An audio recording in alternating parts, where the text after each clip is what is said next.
Speaking out of Akron, Ohio, representing Team Popping the Boys, the headline god, Jeremy Lambert, and his co-host, speaking out of Atlanta, Georgia, representing more than one royal family, the king of indie viewing, Stephen Jensen.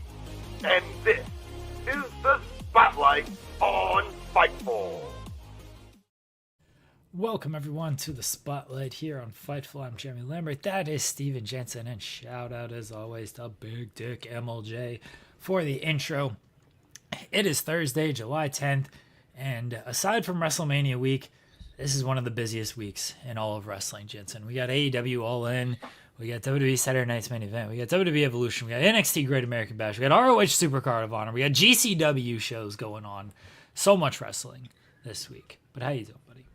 Doing good. Glad to be here. Right off the top, a pretty monumental day in my personal life. I'm going to just bring this up as people trickle into the show, something really important.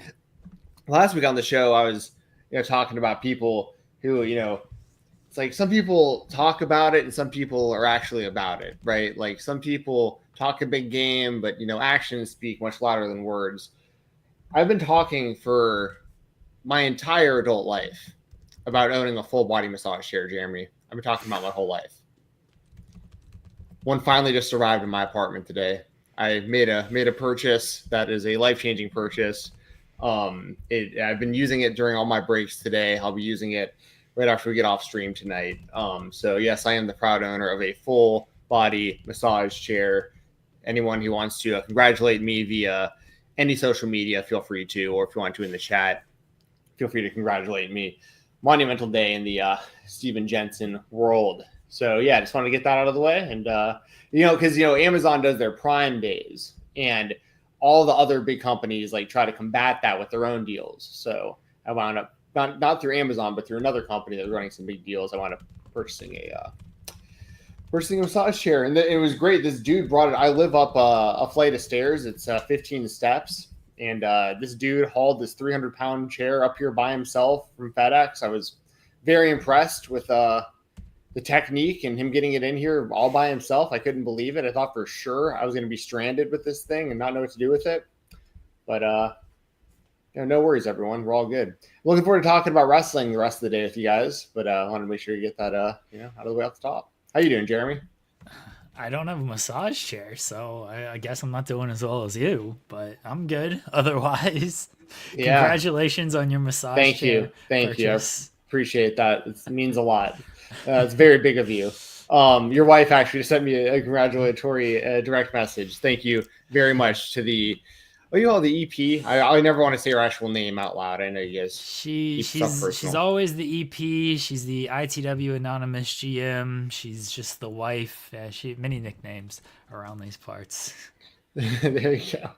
Well, I appreciate the congratulations from everyone here. And there was something else I was going to bring up that was probably more important, and I can't remember what it is now. More important than the massage chair? I don't know about that. No, not more important than the massage chair, actually, but there was something else I was going. Oh, you know what it was? It was it ties to the show a little bit. MLJ does our intro every week. Me and him have talked very, very briefly up to this point, but potentially me and him might start talking wrestling with each other a little bit on maybe a monthly basis or something, trying to get that figured out. But anyway, to keep your ears out for that, everybody. I don't have a whole lot of time to do extra stuff, but I'm thinking about doing something with him if we can make it work, even if it's just monthly. So I don't know where we're going to do that, where it's going to go, or anything like that. It just literally came up as a random idea that somebody else brought up that brought the two of us together. And the more I think about it, the more I'm like, that'd be pretty sick, very interesting guy to talk to. So yeah, we'll see. Maybe we'll have him on this show soon as well. I don't think we've ever actually had him as a guest at the Spotlight now that I think about it. So anyways, yeah, that's all. That's really pretty much all that's going on with me right now, Jeremy. Massage chair and whole bunch of wrestling this weekend. It's a very busy weekend in the world of wrestling. I mean, it started earlier this week because, Raw's on, the NXT's on, Dynamite's on. But really tonight is the kickoff of everything with Collision starting on in an hour here and being on a Thursday, which has become the norm lately, honestly. And then tomorrow with all the shows. So let's waste no time. Let's get right into it. Jensen, we're going to start. I hate this new StreamYard layout. I'm not used to where everything is. Yeah. We're going to start with AEW All In. Over 1 million fans and a great number in the demo tuned in. And it was a great show. And I think it's been a run of great shows. AEW All In this Saturday afternoon, not evening, Saturday afternoon, not Sunday either, Saturday afternoon.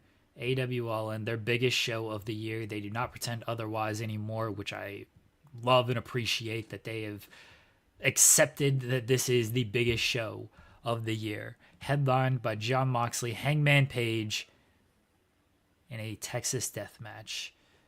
Jensen, is AEW going to disappoint fans and keep the title on Jon Moxley? No, I don't think so. I think they have to pull the trigger here with Hangman. I do think, like everyone else, we've talked about it a lot. I saw your tweet before we went live about Darby. Yeah. And am I echoing on your end at all? No. Okay. No. Sorry. I don't know what's up with my headphones. I feel like a really slight echo. If no one else is hearing that, then we're fine. And I barely hear it myself. Anyways, we've talked about it a lot. Like, obviously, Darby seems like the most likely person that would have won the title based on the storyline. Like, he had the title shot. Moxley won the title shot from him. Moxley used that title shot to retire Danielson. And then all this Death Rider stuff happened afterwards. So you would think naturally Darby is the one who saves the day. Very similar to Sting back in the day, saving WCW from the NWO. You had Darby Allin, son of Sting. Comes back, and I think we're still going to get kind of a version of that, which I'll get to in a second. But I think that if Darby wouldn't have climbed the mountain, then he would maybe already even be the champion. If not, he'd be the one winning this weekend probably.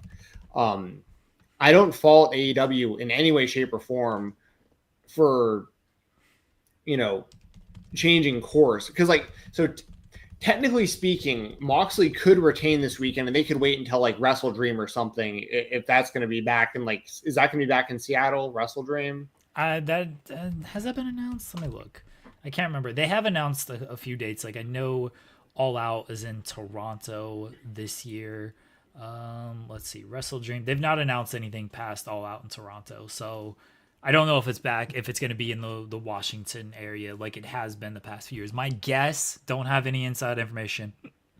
My guess is it will be in the Pacific Northwest area because Tony's kind of been big on that and it's been a good market for them. So that would be my guess. Yeah. So let's just assume, and I know what assuming we shouldn't, but let's just assume that it is, which is my assumption as well.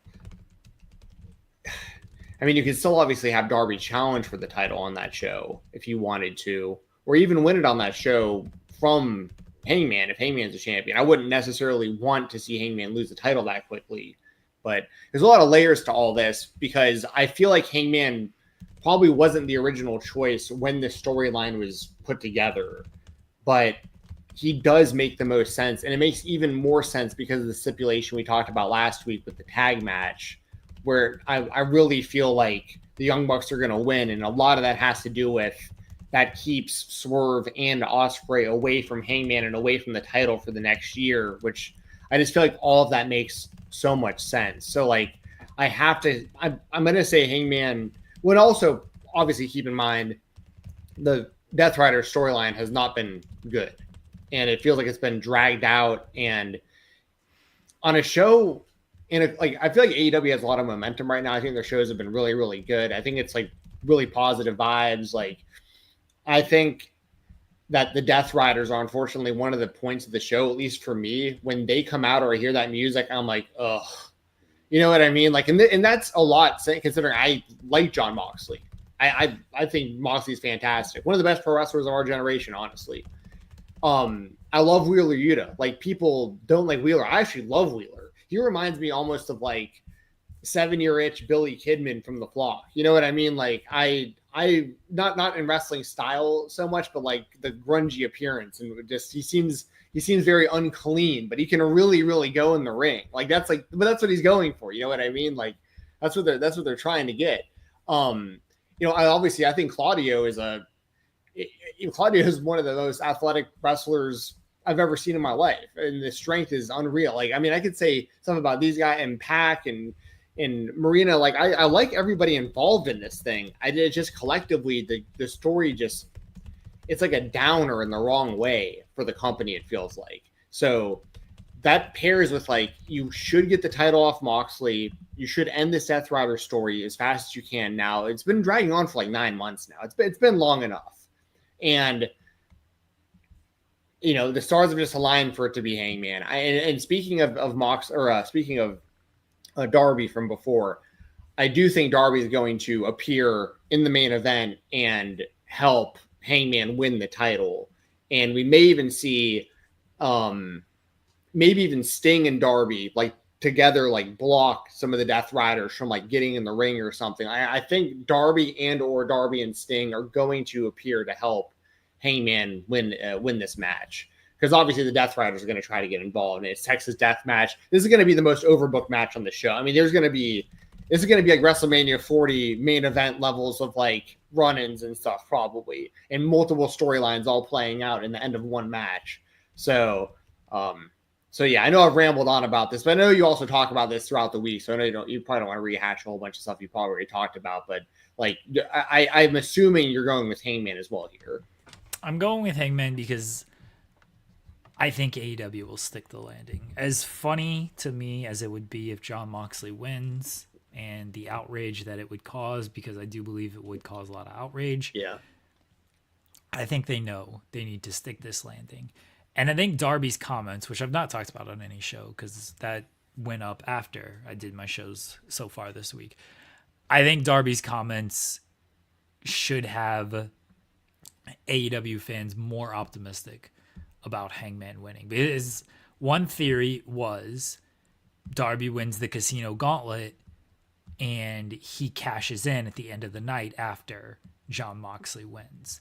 That was a big theory going around.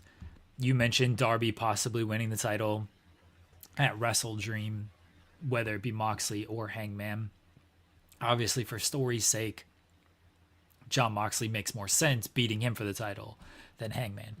Darby's comments, and I want to make it clear to those who only read my tweet and didn't read the full article or didn't listen to the full podcast. I don't think Darby was downplaying the AEW title. I don't think he was burying the AEW title and treating it as if it wasn't important or anything like that. Darby's perspective was, I don't need this title to feel validated in my life. I just climbed Mount Everest. That's pretty good validation. He even says in the podcast, he's like, wrestling, one person kind of controls your destiny. If one person doesn't like you or one person doesn't see the value in you, then who knows where your career is going to go. You can say you're the best, but that person doesn't have to put any titles on you. So you might be the best, but you may never win a championship because that person decides, I'm not going to put a title on you. And he wasn't saying this specifically about Tony Khan. He was just saying how the world of wrestling works, in that somebody else controls kind of what you're doing. You can go out there, you can get yourself over, you can have great matches, but at the end of the day, you're told you're going to win, you're going to lose. It's not up to you. Climbing Mount Everest, that's up to you. That's a journey you go on. That's where you find out about yourself. That is something you can control and you have to do. And that was his whole point of, he doesn't need a world title to feel validated in his life. And he just talked about wrestling as far as it chews you up, spits you out. Wrestling is a kind of 15 minutes of your life snapshot. It's not something you can do forever. So he wants to do as many things as he can while he still can. That's why he's climbing Everest. That's why he does the stunts that he does. That's why he's going to be on Shark Week in a couple of weeks. And I really appreciated his perspective, and I understood his perspective on things. Again, I know people got mad about, oh, he doesn't care about the title. I don't think he's not going to turn it down, I don't think, if Tony Khan says, we want to put the world title on you. I don't think Darby's going to be like, yeah, you know what? I actually don't need this. This isn't that important to me. I think Darby would feel honored. I think it would give him some sense of validation as far as his career and in the wrestling world. But he views that as a small snapshot of his overall life. That world title, all right, it's a cool thing, but it's not something I need to tell everybody I was a fucking world champion. That's all it was. Again, listen to the full thing, read the full quote, you get a better perspective on it. I do think, again, AEW fans should feel optimistic that Darby kind of feels this way, and Darby isn't like, hey, this makes sense for me to win. I should win. Hangman should not win. And going from there. So, yeah.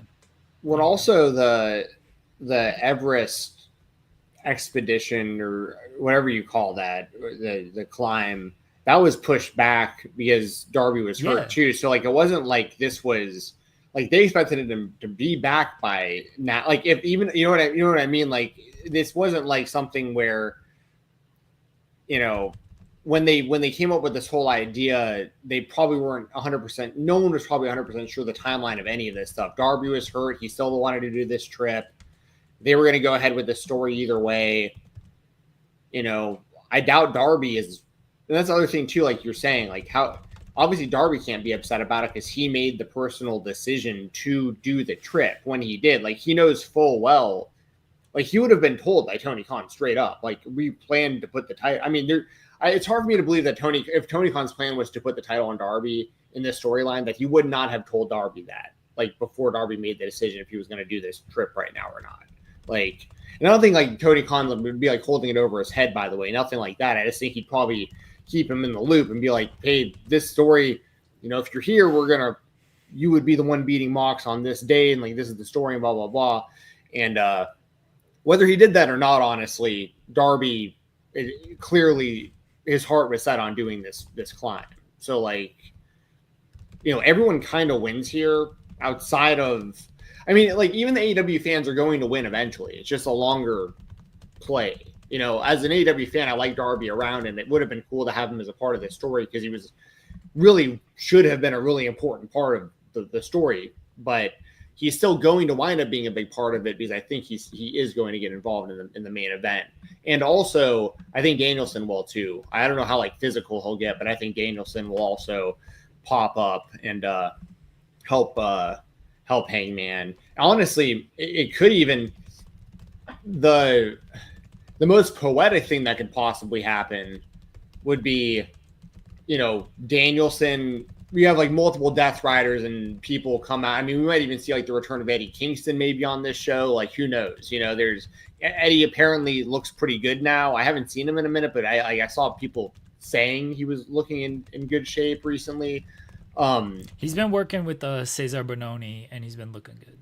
Good. That's really good to know. I know that guy's been going through hell trying to make it back for all this time. So, and the fans are going to go crazy to see him again. But I think when all the dust settles at the end of the show, we could even see a scenario where like Swerve is the reason Hangman wins the title. And this is after Swerve has already lost his title shot.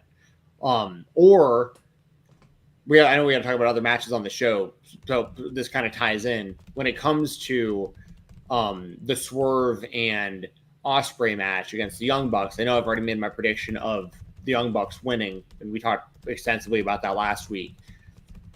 I think that it's very possible that Ospreay takes the pin in the match and Swerve turns heel on Ospreay because Ospreay is the one who put them in this position, because Ospreay is the one who accepted this stipulation. Ospreay would be the one losing the match. And then like, it wouldn't hurt for Swerve. I mean, the good thing for Swerve is he's going to work either way, and he's still going to get a decent amount of cheers as a he's still going to get a lot of cheers as a heel, but Easy's like a cool heel. But the best version of Swerve to me is the Swerve that's like dangerous, like the one that might threaten your child, the type of Swerve. Like that's like peak Swerve in my opinion. Although once again, he's very good at being either a heel or a babyface. I don't really care either way. I'm just a fan of his in general.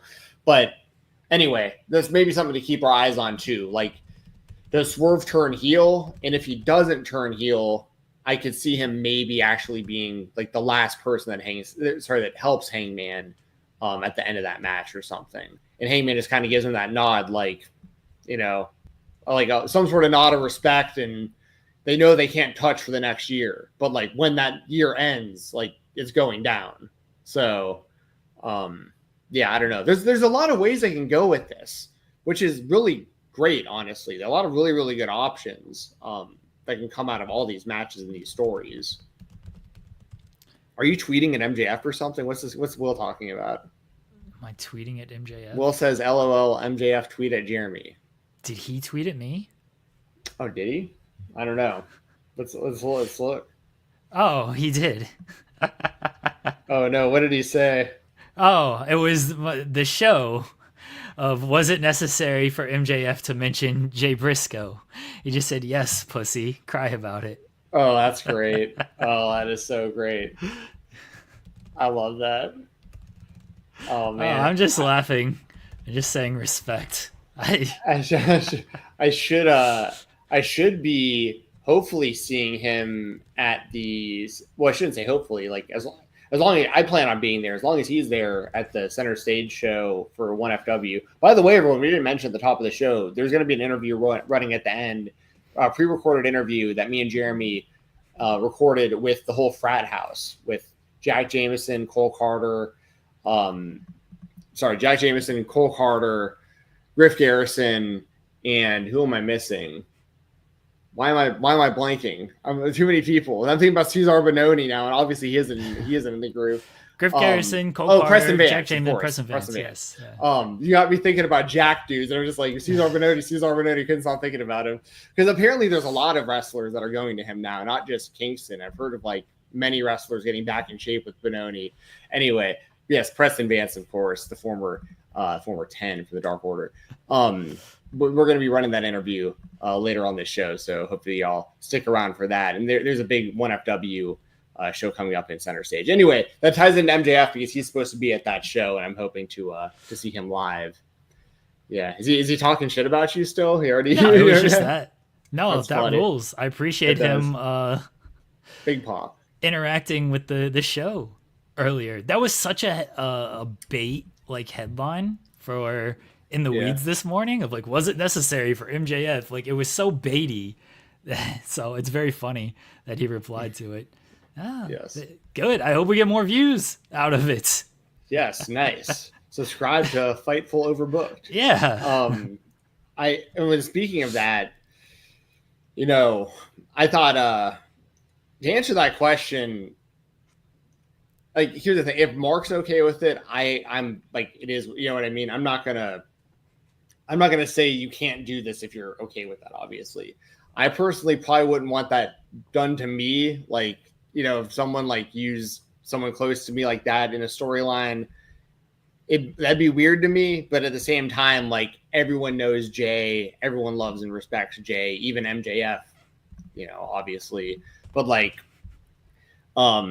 yeah, that's the kind of heat where like you see that and you're like, oh, that's crossing a line for sure.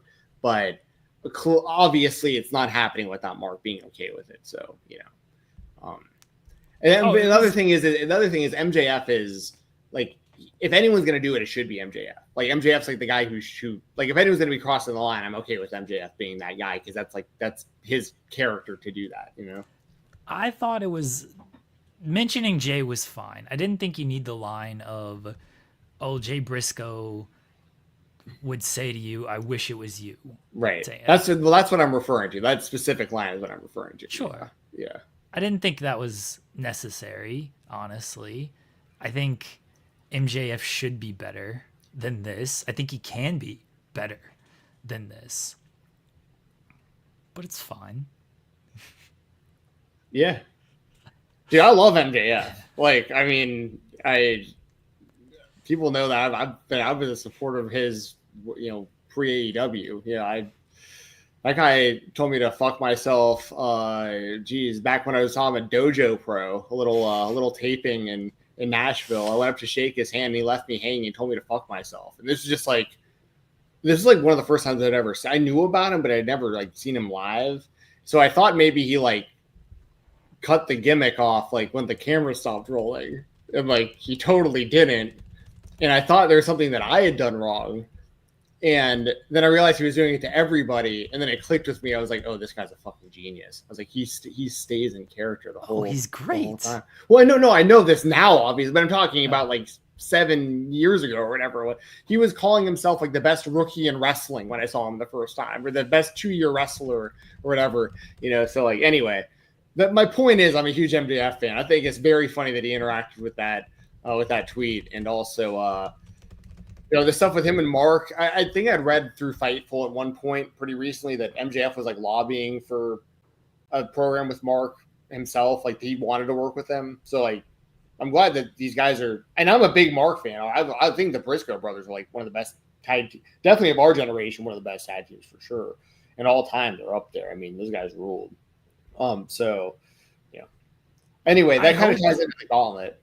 I hope they do a singles match. I know they're 1 and 2 in the Gauntlet, but I hope like we get a singles match between MJF and Mark out of this, and it's not just over after the Gauntlet, because I think there's a good story with MJF and Mark Briscoe. I've sang the praises of Mark Briscoe forever, and I think he should and has now more recently been better utilized, because I think he can be an up and down the card babyface. So I like this program with MJF. I just hope we get an actual blow off with it. Yeah, I agree. I think they should definitely have at least one big singles match. It'll be cool to see them start the Gauntlet off, but yeah, they need a proper one-on-one match for sure as well. Speaking of the Gauntlet, do you have a prediction of who you think is going to win? Obviously, it's kind of tough because we don't really know who all is going to actually be in it. Yeah, I'm leaning towards. I'm kind of leaning towards MJF, actually. I kind of think MJF having it and having like a cash-in thing makes a lot of sense for him and his character. So I could definitely see him getting it. In the winner, it's for sure. It specifies for the AEW World Championship. So, yeah. So I'm gonna say it's tough. It's kind of like glaring to me, unless like I'm missing something. But I've like double checked the card, and they'll probably add some more. But like, if Takeshita's in this match, like I think Takeshita is someone they should be like heavily pushing as well. I'd like to see him get it. Like, I think him versus Hangman for the world title would be fire if they had that match. So I'm just kind of throwing Takeshita out there because I'm kind of surprised he doesn't have like a bigger spot on the show. And I'm assuming he'll probably be in this match if he's not in anything else. So that's kind of my random dark horse pick. Like, I kind of like the idea of, I wouldn't necessarily have Ibushi win the match. I'm just going to say that. But like, if you could go for any title, I could see Ibushi being interesting because of, either Omega or Okada coming out with the unified title. That was kind of on my mind also. But I don't think it would make any sense for Ibushi to win this match and challenge for the world championship. So yeah, I'm going to just kind of go low key. Is there something I'm missing, by the way? Like, is Takeshita supposed to be in a match that I'm just not thinking of? No, he's challenging for the ROH title at Supercard of Honor. I assume he'll be in the Casino Gauntlet. They kind of said as much last night, but they didn't like fully confirm him like they did like Ricochet, Brody King, and Bandito. But the fact that Bandito's in the Gauntlet makes me believe Takeshita will be in the Gauntlet. Yeah. So, and so I'll just go with Takeshita because that's who I was going with. I know it's kind of like a random dark horse pick, but like, I just feel like he should really be really heavily pushed right now, in my opinion. And that also kind of ties into the Kyle Fletcher and Adam Cole match, because like obviously Fletcher and Takeshita aligned. I feel very similar about Kyle Fletcher as I do to Takeshita. I think that both of them should both be really protected. Like, it's okay that we've seen them lose. Like, they don't need to be undefeated. But, I don't care about the TNT Championship like at all. I've made that really clear for quite a while now. It's been like years at this point since I actually cared about that title. And it's more so because of all the other title belts they also have in the company. Even dating back to when they also had like the FTW title in the mix and stuff like that, like just way too many championships. But I think they have to have Kyle Fletcher doing something of some level of importance. Like, if he's not going to be in the world title mix right now, I like Adam Cole. It's really nothing against Adam Cole, honestly. It's more so about like, why do this match if Kyle Fletcher isn't going to win, I guess. Because like, I would not have Fletcher taking losses right now, especially because, he has wins over Ospreay, and he had a win over Okada in the Continental. I mean, it's like, I feel like you don't make those moves if you're Tony Khan unless you're planning big things long term for Kyle Fletcher. And this is a rematch too, right? They had that match where he did like the power bomb that like almost missed the apron that everybody was talking about. This Fletcher. So anyway, that's just kind of that's my. I think Kyle Fletcher's going to win this match. What about you for the TNT title? I think Fletcher's going to win, and I hope it gets the TNT title back on track. I thought it would get back on track with Cole. It really hasn't. I hope with Fletcher it can do just that. Yeah, we both hope so. And then I hope they can kind of rebound with the Paragon, like get something going. I've always liked those guys, but it's like it just isn't. It's just not really clicking, and they're pretty much mainly on Collision and stuff. Like, I don't know. Interesting times for Adam Cole, Kyle O'Reilly, and Roderick Strong. I'm assuming O'Reilly and Strong are going to be in the Gauntlet. As a longtime supporter of Kyle O'Reilly, I'd love to see him win that, but I know there's zero chance of that happening. But yeah. Next match. Yeah, go for it. Women's Casino Gauntlet. I mean, the only announced participants are Chris Statlander and Megan Bayne. Yeah. Yeah, so this is going to be tough to predict. And this also ties in, of course, with the Women's World Championship match and who we think is going to be the champion coming out of that. So I'm going to I'll do both together because this has to go hand in hand. So like, when it comes to Toni Storm and Mercedes Moné, I'm going to take Toni Storm to win. And we can elaborate more on that in a minute and actually go through that match a little bit more. But I'm going to say Toni Storm retains. So because of that, I'm thinking, well, who would be a good challenger for Toni Storm? Well, Megan Bayne was a pretty good challenger. I could see them giving her another shot. Who I actually really want to see win is probably Willow. I'd probably like to see her win it the most personally, just because I'm a big fan of hers, and I feel super versatile, can have great matches with anyone, and she hasn't had she's had big matches, obviously, but she's never been like the main woman on the show, and I think she actually could be if they gave her the right presentation and push and everything. But for whatever reason, like Megan Bayne just stands out the most to me. She had a shot against her not that long ago, didn't she? Against Toni Storm? Yeah. So that's the only thing that's my reservation is like they just did it recently and Toni won, but that doesn't mean they couldn't run it back. Yeah, I don't know. Who are you thinking? Do you think who do you think is going to win the women's world title match, and then who do you think is going to win the gauntlet based on that? I think Toni's going to win the women's world title match. I think this would be a great opportunity for Athena to win this gauntlet. That'd be a good. I'd love to see that. She definitely deserves something big on AEW TV after all these years of carrying Ring of Honor. I'd be all for Athena winning. I love that idea if that happened. Yeah, I would like to see Athena do that. I don't know if it's going to happen, but it would be cool for Athena to get that moment. Sorry, go ahead. I do think that Toni Storm is going to win, though. That's my kind of. I feel good about Toni Storm winning because I think Mercedes' downfall got to happen at some point, and we're over a year now, hasn't lost. I think Tony's going to get this victory. I think the match between Toni and Mercedes is going to be really, really good. Like, I'm really looking forward to it.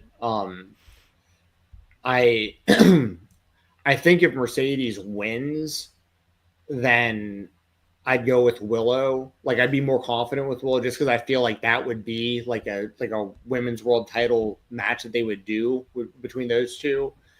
But like, the problem with Mercedes winning the world title is like, if she does that, does she have to give up the TBS championship after holding it for so long? And you know that they want her to pass Jade so that, you know, they can say that she is the longest reigning TBS champion, not Jade, because, you know, it's an easy way to, you know. Now, I don't think they have like sour grapes against Jade or, you know, it's like malicious, but it's an easy opportunity to get Jade off your record book if you know, with somebody who's there still, you know.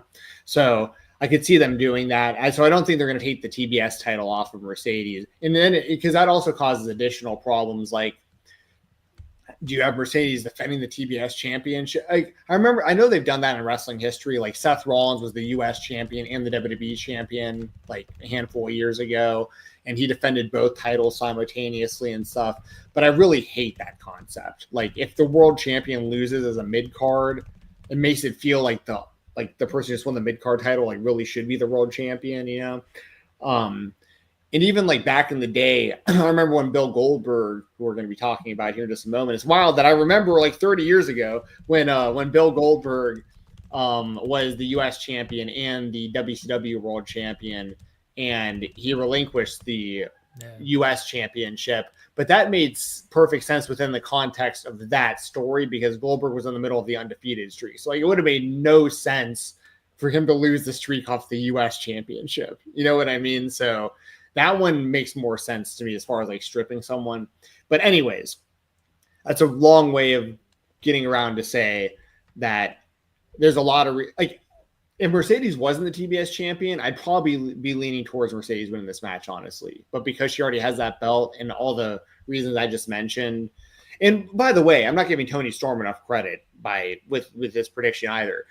Toni Storm is one of the best characters in all of wrestling, one of the most dedicated. Like, I think we talked about it 1,000 times. She's what I look forward to the most when it comes to the post-fight scrums and stuff like that, where she stays in character, doesn't even really address the actual questions, just like reads her script, talks about the shoe and her tits or whatever, and, you know, bounces. Like, I think that Toni, the presentation with the black and white, the way she's reinvented her character and flip-flop between gimmicks and stuff, like, Toni Storm deserves to be the AEW Women's World Champion, and so does Mercedes. Nothing against either of them, obviously, but like, you know, this is I don't want this all to come across like, well, the reason that Toni Storm is going to win is only because of all these reasons Mercedes should. Well, no, Toni should be the AEW Women's World Champion. She deserves it.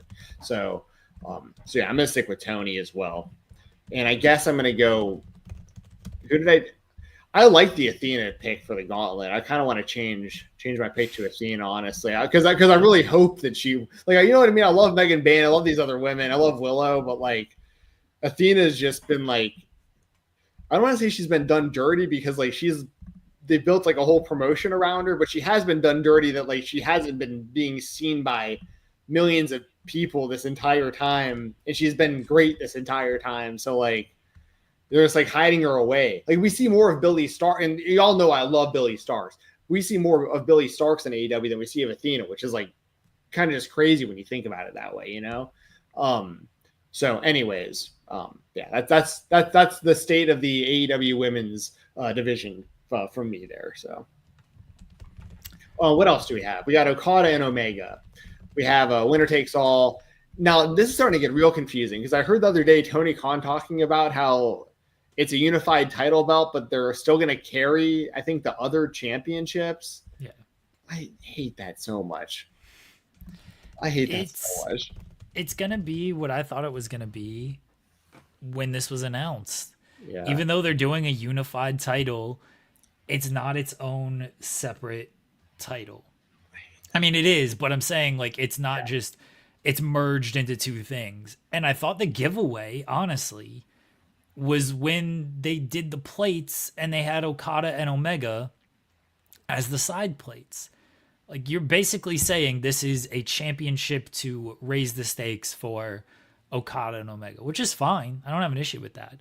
But people took it as, oh, this is going to be like a major world championship level title. I'm like, nah, I don't think so. I think they're still going to do the Continental title. I still think they're going to do the International title. And I honestly think the unified title will just kind of disappear after Omega or Okada loses the Continental or the International title. I think that's what's going to happen. And I believe that, let's say Okada wins, and I do think Okada's going to win. I believe Okada's going to hold both of these titles until the Continental Classic. And then he will lose in the finals of the Continental Classic. And that is how you get the Continental title off of him. He remains the international champion. The unified title sits in his trophy case. Interesting. I'm actually going to go with Kenny Omega to win this. Okay. So, and I obviously, I mean, the bigger question is how long will this match be? Are we looking at a half hour? Are we looking at 45 minutes? Are we looking at an hour plus? Obviously, it's a show that there's been 8 matches announced, and then some of these, of course, being gauntlet matches and stuff could get kind of long. Do you think? I mean, they'll probably add more. They like doing these like 13 match pay-per-views and stuff.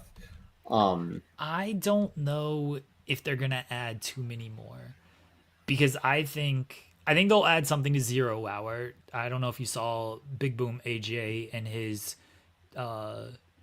video where he called out the Don Callis family. No, I didn't. I absolutely have not seen that. All right. Did he give him 5 big booms? He gave him some booms. He says he's going to boom all over them, and we'll probably get Big Boom and some friends against the Don Callis family. That's probably a 0 Hour match. Rizzler also? Or Rizzler's going to be there as well. Oh, no. Yep. But you're doing the... Hater. You can't be a hater on the Rizzler. I am so beyond done with these people. Anyways, yeah. I will not be going out of my way to watch that promo, but I'm sure I'll wind up seeing it during the 0 Hour. Sorry. Anyway, what else? Sorry, it's them versus who from the Don Callis family? I don't know yet. They just called out all of the Don Callis family. So if Lance Archer takes a pinfall victory to any member of that family, I might unorder the pay-per-view. It'll be Rocky. Rocky will lose.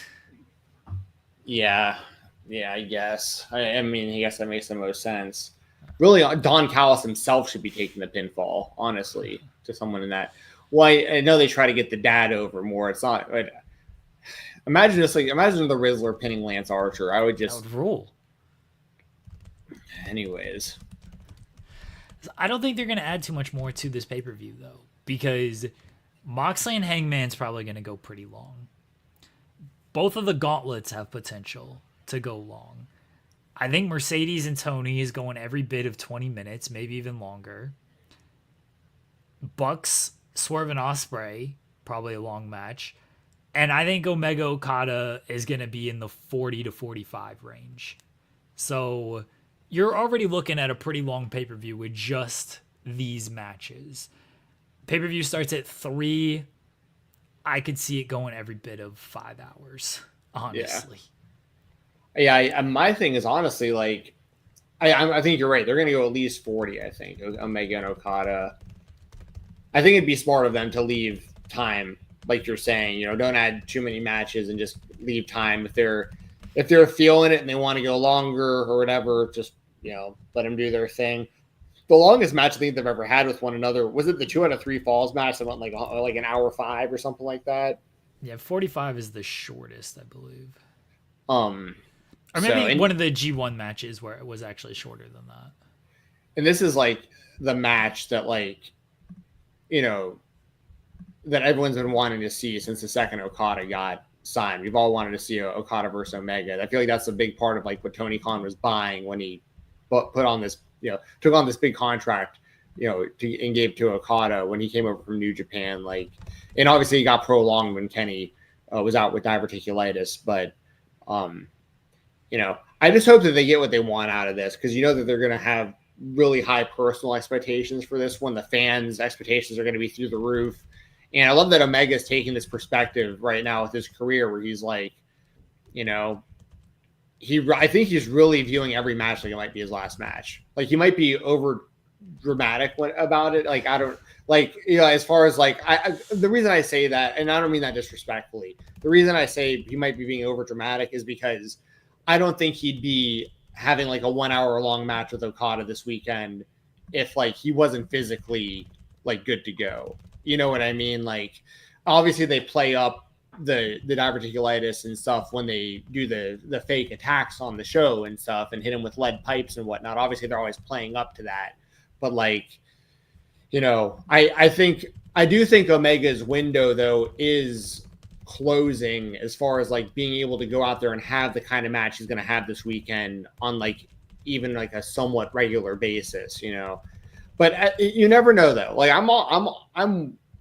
weirdly optimistic about the future with like technology and the supplements and stuff people are doing nowadays to prolong their, like, I just feel like, like Cody Rhodes is in his prime right now and he's like 40, you know what I mean? Like, there's Jericho is still doing it. I know people have their opinions of that, but it's pretty wild. The guy looks as good as he does at his age and he's still able to go out there and do backflips. Like, there's, I feel like Kenny Omega like very well could wrestle another 10 years potentially, but he also could very well wrestle like the 2 more years. You know what I mean? I feel like he probably looks at it the same way where he's like, I feel good now, I'm healthy, but like, it might take him longer to recover nowadays. You might think about things more than he used to, and he might have a different perspective on life completely for all we know. He might view this totally different now than he did before he had to get all this surgery and recover and stuff. So I guess the way that I guess my point is that I'm viewing it from the lens of, I feel like Kenny Omega is going to give us everything that he's got every time we see him.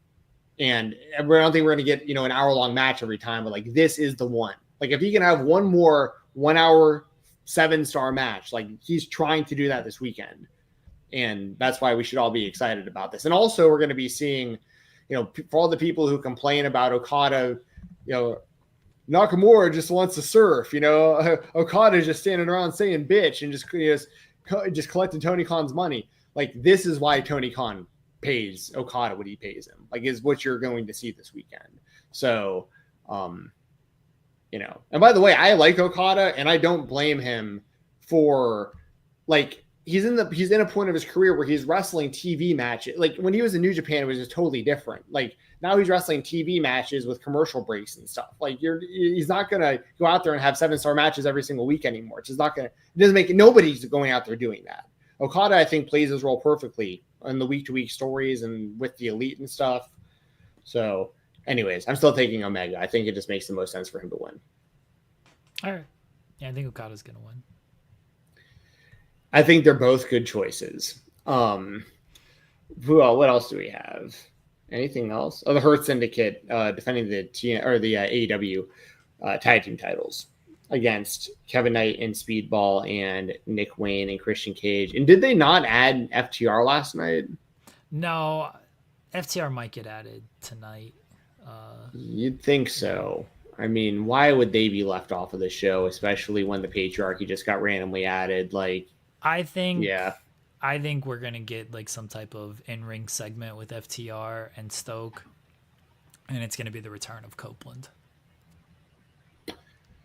It's a good call.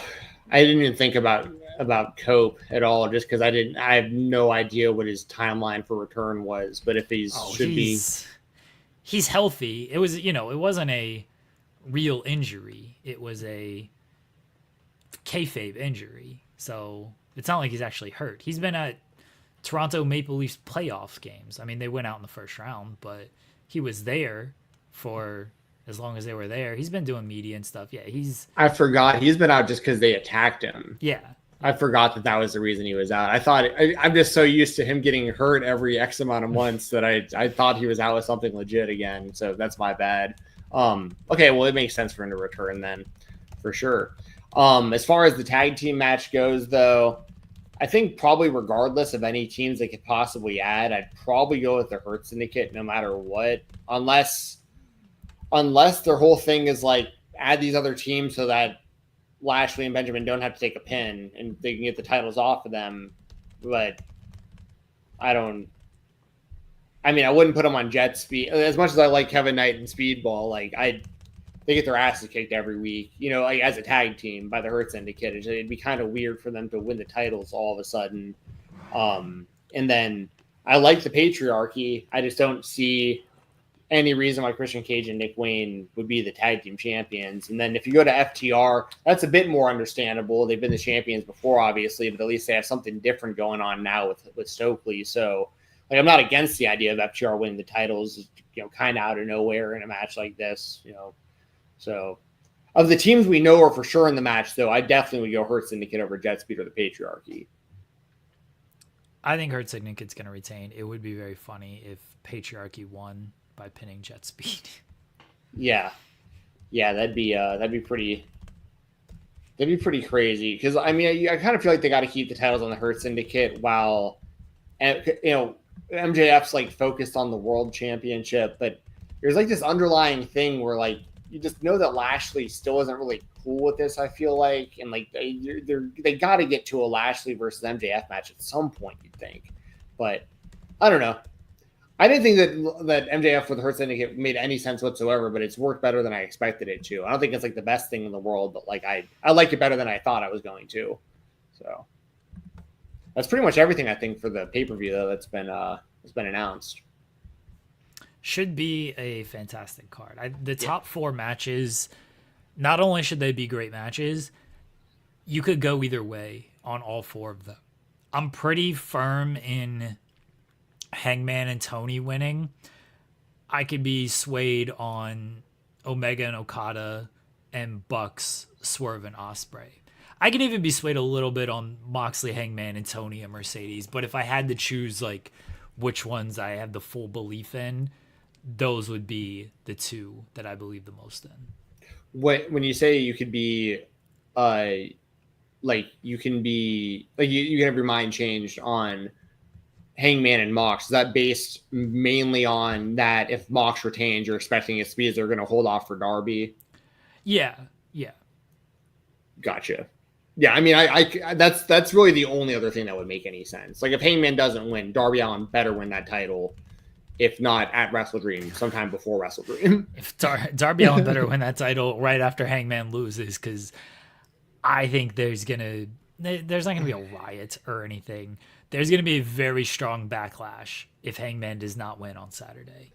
Okay, I've got it, Jeremy. Here's the plan. You're going to like this idea. Darby comes back, wins the Gauntlet, gives his title shot to Sting, and then Sting uses it to pin Moxley after he beats Hangman. Hell yeah. Sting is the world champion. Good. Let's go. Sting rules. Dude, AEW and Sting. I'm going to say it right now. Gigantic missed opportunity with Sting. He had an awesome run with AEW. Don't get me wrong. Incredible. Loved every second of it. Best version of Sting maybe I've ever seen in my life. And I watched Sting since the early 90s. Best retirement match in the history of wrestling.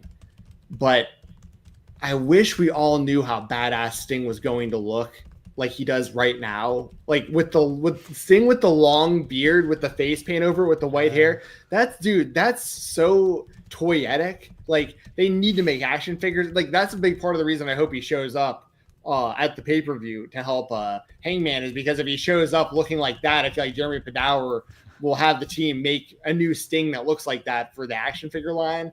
But man, because like I was always kind of like irked by that little soul patch Sting started rocking in like the early 2000s, but like the full-on beard is a vibe, dude. That like he looks like a badass psycho now. So yeah, anyway, I just want to throw that out there. Like I wish you would have grown the beard out like it is now, like years ago for that last run. But I love Sting. So, but yeah, I do like the idea, by the way.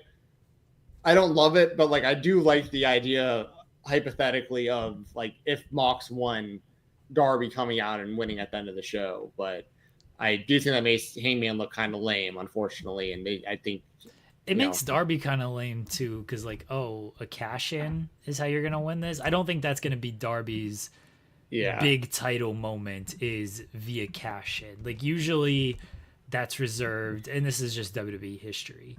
But that it's a heel move, and I also think Tony has kind of more respect for Darby and the title to give him his first reign in that way. Yeah.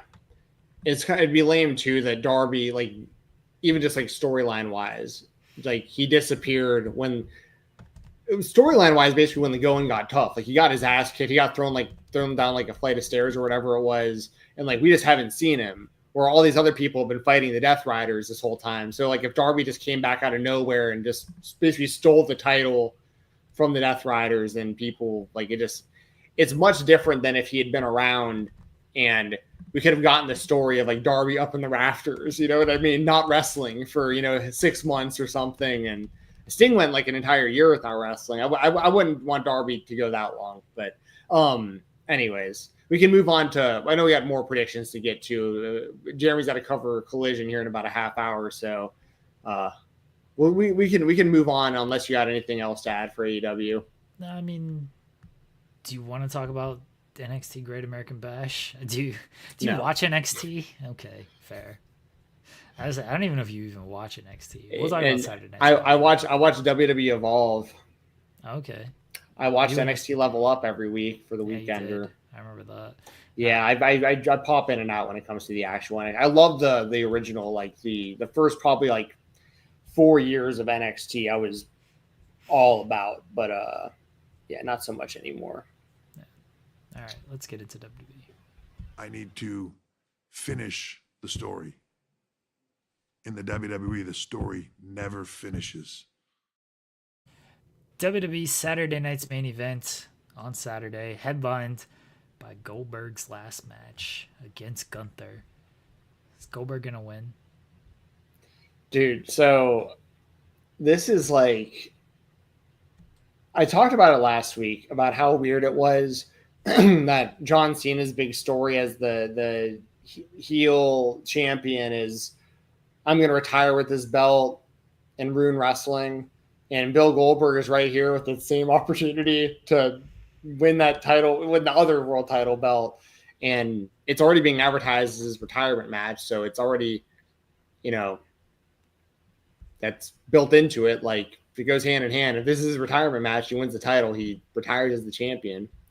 There's so many layers to this one. Like, I talked about it before. It's pretty wild that like I'm not going to this show. And the main reason is because I really want to watch All In. Like I want to watch both shows on Saturday night. I guess they'll technically be maybe skewed a little bit in time, but I don't know. I don't know how long. Anyway, it doesn't matter. If this was like 10 years ago, there's no way I would have missed this. Goldberg at this age, where he's at now and stuff, I'm honestly not really even that interested in the match, which is crazy. I grew up on Goldberg. I'm Jewish. Goldberg was like the Jewish hero for us kids. When I got it, I talked about it on other shows and stuff, but like when I got into pro wrestling, the Jewish wrestling character was Barry Horowitz, the perennial jobber. You know what I mean? So like when Bill Goldberg came around, it was like, oh, finally, like one of us is actually winning. This is great. And then like he went on to be like the best. He was, the champion and had the undefeated streak. And it was like, oh wow, a guy representing us Jews that we can actually be proud of, an actual Jewish badass. This is great. So I have like this weird connection to Bill Goldberg. Because I was a kid. I was 10 years old in 1998 when he was the man. Had my Bill Goldberg t-shirt, went on every day at school. People would always be like, that's Steve Austin. And I'd be like, no, it's Goldberg, because people couldn't tell the difference because they were both bald. So anyways, I love Bill Goldberg. I need to make that really clear. I love Bill Goldberg. If I ever got to meet Bill Goldberg, that would be like an all-timer moment for me. Like he's like towards the top of the list of someone I'd want to shake his hand, just be like, dude, thank you for the memories. But even I don't want to see this match with him and Gunther, which is like, that just says a lot right there. for this match to be happening in Atlanta, like I know that Goldberg wanted to have his last match in Israel. Obviously, that's not happening right now. So Atlanta's like definitely the best place that this could be happening. And I think he's going to get a really good reaction. I think he's going to get cheered. I don't think it's going to be like a snarky crowd where they're going to be trying to be cool and boo him and stuff or ruin the match. I think that the fans are going to be into it. A lot of the reason I feel like that is because we talked about it before. WWE and UFC under this TKO group, they were outpricing the ticket prices are so high that like the actual fans really aren't going anymore. So I think a lot of the people in the crowd for this show are going to be people that were fans of Goldberg back in the day, or like they saw him at the Georgia Dome win the championship 30 years ago. And it's like a nostalgia thing. They might be bringing their kids now and stuff. So I think it's going to be a very pro Goldberg crowd. And he's going to get a good reaction, which also makes it really, really weird. Because I think that same fan base, the people in attendance that night are going to be really confused when they see Goldberg lose this match, and they're not going to be happy about it. But that's what needs to happen. There is no reason at all for Bill Goldberg to win this championship. There's no reason for Gunther to even be the champion right now. It should still be Jey Uso. But for whatever reason, they felt like they needed to get the title on Gunther and have this be the title match in Atlanta for Goldberg's retirement. So I get why they're doing this, but I just don't.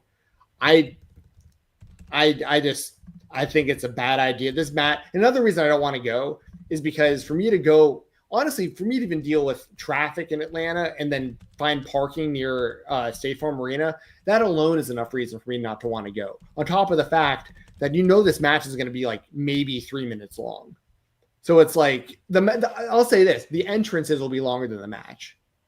So I just don't. I mean, we're going to see a couple spears, maybe a couple jackhammers. Gunther will probably kick out of something. Maybe kick out a couple. Couple jackhammers. I think Well, I think a couple spears. Maybe he kicks out of a jackhammer. Maybe Goldberg goes for another jackhammer, but Gunther like gets behind him and chokes him out or something. I don't know. At the end of the day, Goldberg should have retired after WrestleMania 33. He had the best send-off possible, having that match with Brock Lesnar and them totally redeeming themselves from WrestleMania 20. Had a great match at WrestleMania 33. I was there live in the crowd for that match. He had a great send-off the next night on Raw for the live crowd. That was the perfect way to because that was also, for people who don't remember, that was the same story and timeline where Goldberg came back after like whatever 7-9 years or whatever it was that he was away, comes back and just murks Brock Lesnar out of nowhere in like a minute 30, just destroys him, and everyone just thought he was like back to like promote the video game, just destroys him. So it's like, what the hell? And this is after Brock Lesnar has beat the streak and he's destroying everybody. Goldberg comes out of nowhere and just kills him. And then they have that match at WrestleMania 33 and they totally knock it out of the park. And it was like, great. Like, what a great way for Goldberg to go out. But then since then, it's been like the Ziggler match that I don't remember at all. The Undertaker. Because Ziggler just bumped really well for him. Well, I'm not blaming Ziggler, but I'm just saying like it was like a nothing match. Like who cared about seeing Goldberg versus Dolph Ziggler? It was just a random match. Like the Undertaker match was awful. Rolled. Like, yeah, I know you watched it recently, or at least said you were. I don't know if you guys did. We did. You did. Okay. Well, yeah. I mean, it's like it's been those guys. You wrestled like Braun Strowman, and like I barely remember that and stuff. It's well, I know, but my point is like it was he could have left. He could have left at the perfect time, WrestleMania 33, and he stuck around too long, and now we are where we are, and I mean, I obviously have to choose Gunther. Another prediction I'll make is maybe the night ends with Goldberg and his son Gage, who is now a man. Maybe they stand together in the middle of the ring and they're both shirtless again. And that's, how Saturday Night's main event ends. A full circle moment where Gage Goldberg pops his top and parades around the ring with his dad with no shirt on. That'd be fine. That's fine. I want Goldberg to win. I don't think he will, but I want to. Oh, dude! I didn't. I said all of that without saying personally, I think it'd be hilarious if Goldberg won. Like, because if Goldberg won, it just contradicts everything right about wrestling. Like literally everything about it is like outside of like popping the hometown crowd, it contradicts everything right about wrestling. Cyclops is better than Wolverine. Steven, why do you hate WWE Goldberg in Atlanta? Hey, you're not even going to the show. Cowardly.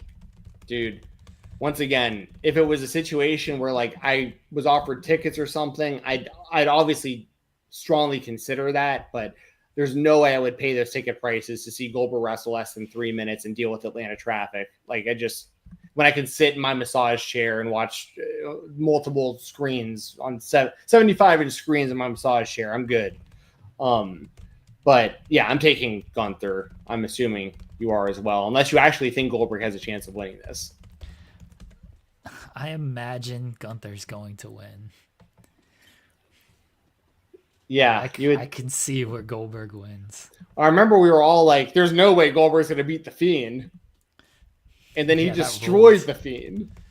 Yeah, that was fantastic.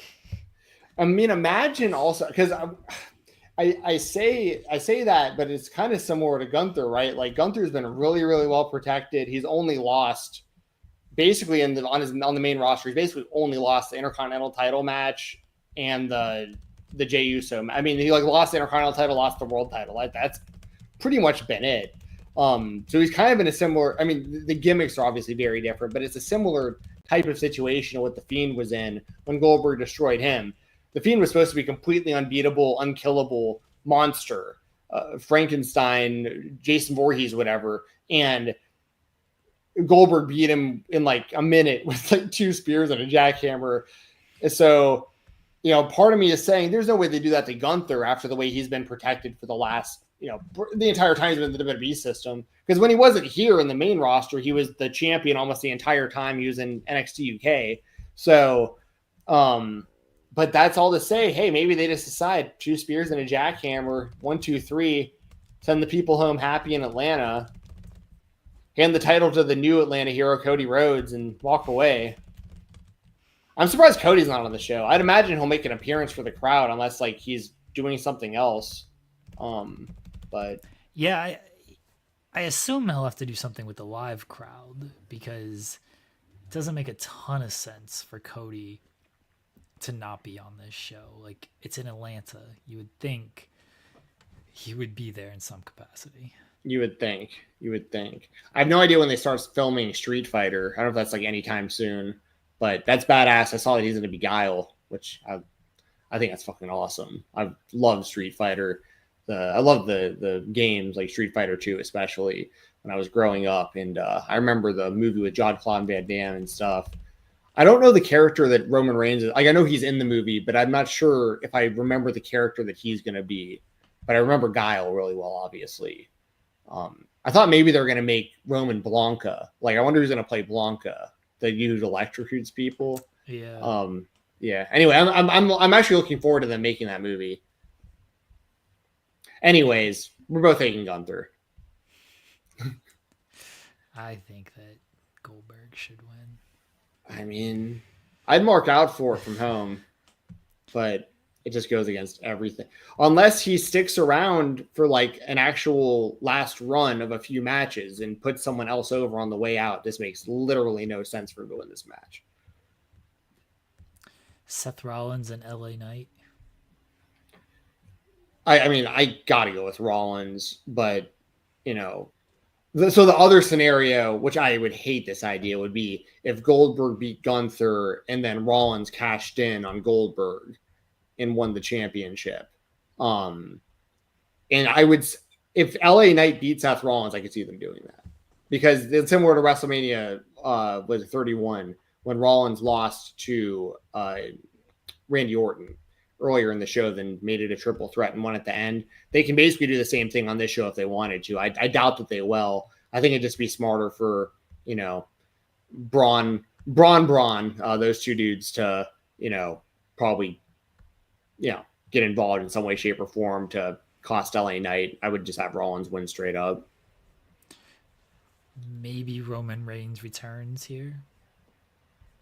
I hadn't even considered that. He's been so out of sight, out of mind that I have no idea. OTC1. Yeah, I mean, when he returns, you would think he'd be targeting Rollins based on WrestleMania. Has he been back since WrestleMania? He was there the night after WrestleMania when Braun Breaker took him out. Right. Okay. Yeah. Okay. But yeah, I'm going to take Seth Rollins still. I mean, if Rowan returns, that makes it interesting. I could see him helping LA Knight potentially. I think it's a good sign for LA Knight that he's involved in this, by the way. Like, not that I think he should be like the next world champion or something, but they do need over baby faces in big roles and fresh matchups and stuff. And like, I'm okay with LA Knight being one of those guys. What else is on it? Jimmy Uso against Solo Sikoa. I got to go with Solo. Just won the championship. You got a new member. Hikuleo finally. Are they calling him Tala Tonga? It's the actual. Tonga, yeah. They just got back Tonga Loa. The legend. Yeah, the stiffest worker. That guy, the punches and chops that man throws, never botches. I wonder when Tama Tonga will be back. I'd imagine he'll rejoin this group whenever he's back. And then you got JC Mateo. You know, I'm not the biggest fan of the group collectively, but I like that they're trying it. You know, and it is introducing new people to the show. So, you know, I don't love that Jacob Fatu recently lost to Solo Sikoa, but I mean, Jacob Fatu is going to be like a WrestleMania main eventer eventually. I'm not really that concerned about it. So, I mean, yeah, obviously I got to go with Solo. He just won the championship. And Randy Orton and Drew McIntyre. Are you taking Solo also? Yeah, I don't think Solo is going to lose the title as quickly. The Drew and Randy match is interesting. I feel like Drew's going to win. I personally want to see Drew win. And I think it makes most sense storyline wise, because assuming Cody Rhodes gets the title back from John Cena, they've already planted the seeds for Drew McIntyre versus Cody Rhodes being a big title match, which I really, really want to see as a big fan of both of those guys. So nothing against Randy Orton. He just recently had a title shot. I don't see any need for him to beat Drew McIntyre. And Orton's going to be over forever no matter what with his status. So like Drew needs to win more, and I want to see Drew back in like a main event situation. So I'm going Drew McIntyre. I think Drew will win as well. All right. Well, that's Saturday night's main event. I don't know if there's anything else that's been announced, but I think that's all I've got. Yeah. Cool. We can do Evolution real quick and run the interview. Perfect. Pretty good on time. All right. JC Jane against Jordan Grace for the NXT Women's title.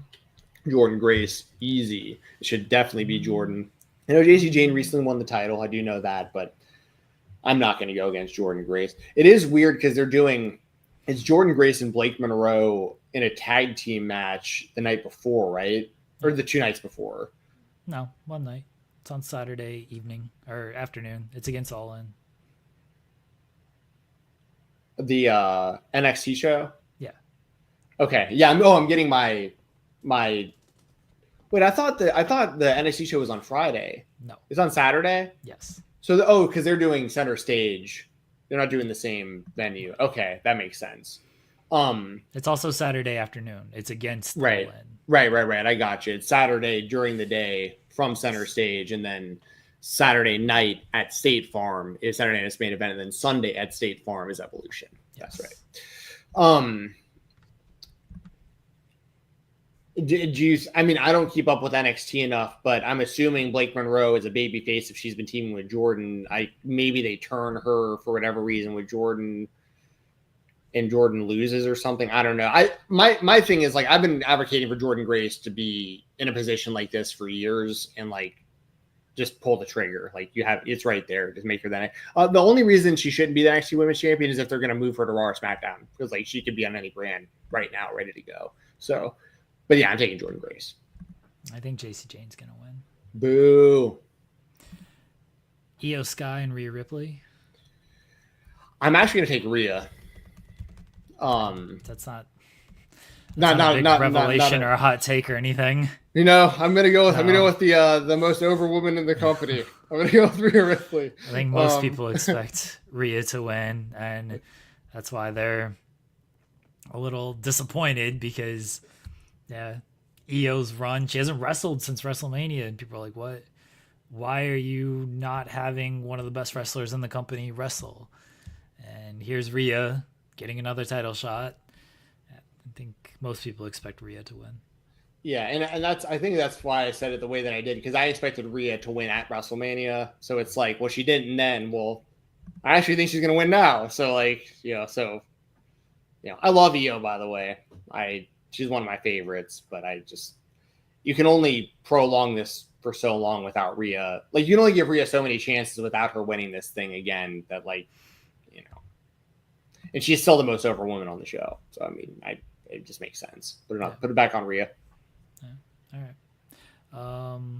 Judgment Day, Raquel and Roxanne, women's tag team titles against Charlotte and Alexa, Sol and Zarya, and the Kabuki Warriors. I would kind of like to see the Kabuki Warriors win. I think it'd be kind of cool. I like them, and I know they've been the champions before, but like for the storyline, I think it makes most sense for Judgment Day because like they all have championships, and that's been kind of part of it. I don't see any reason for Charlotte and Alexa. Do they team at all? Have they ever teamed? They teamed to win a match to get into this match. Oh well, I mean, I missed that, but outside of that,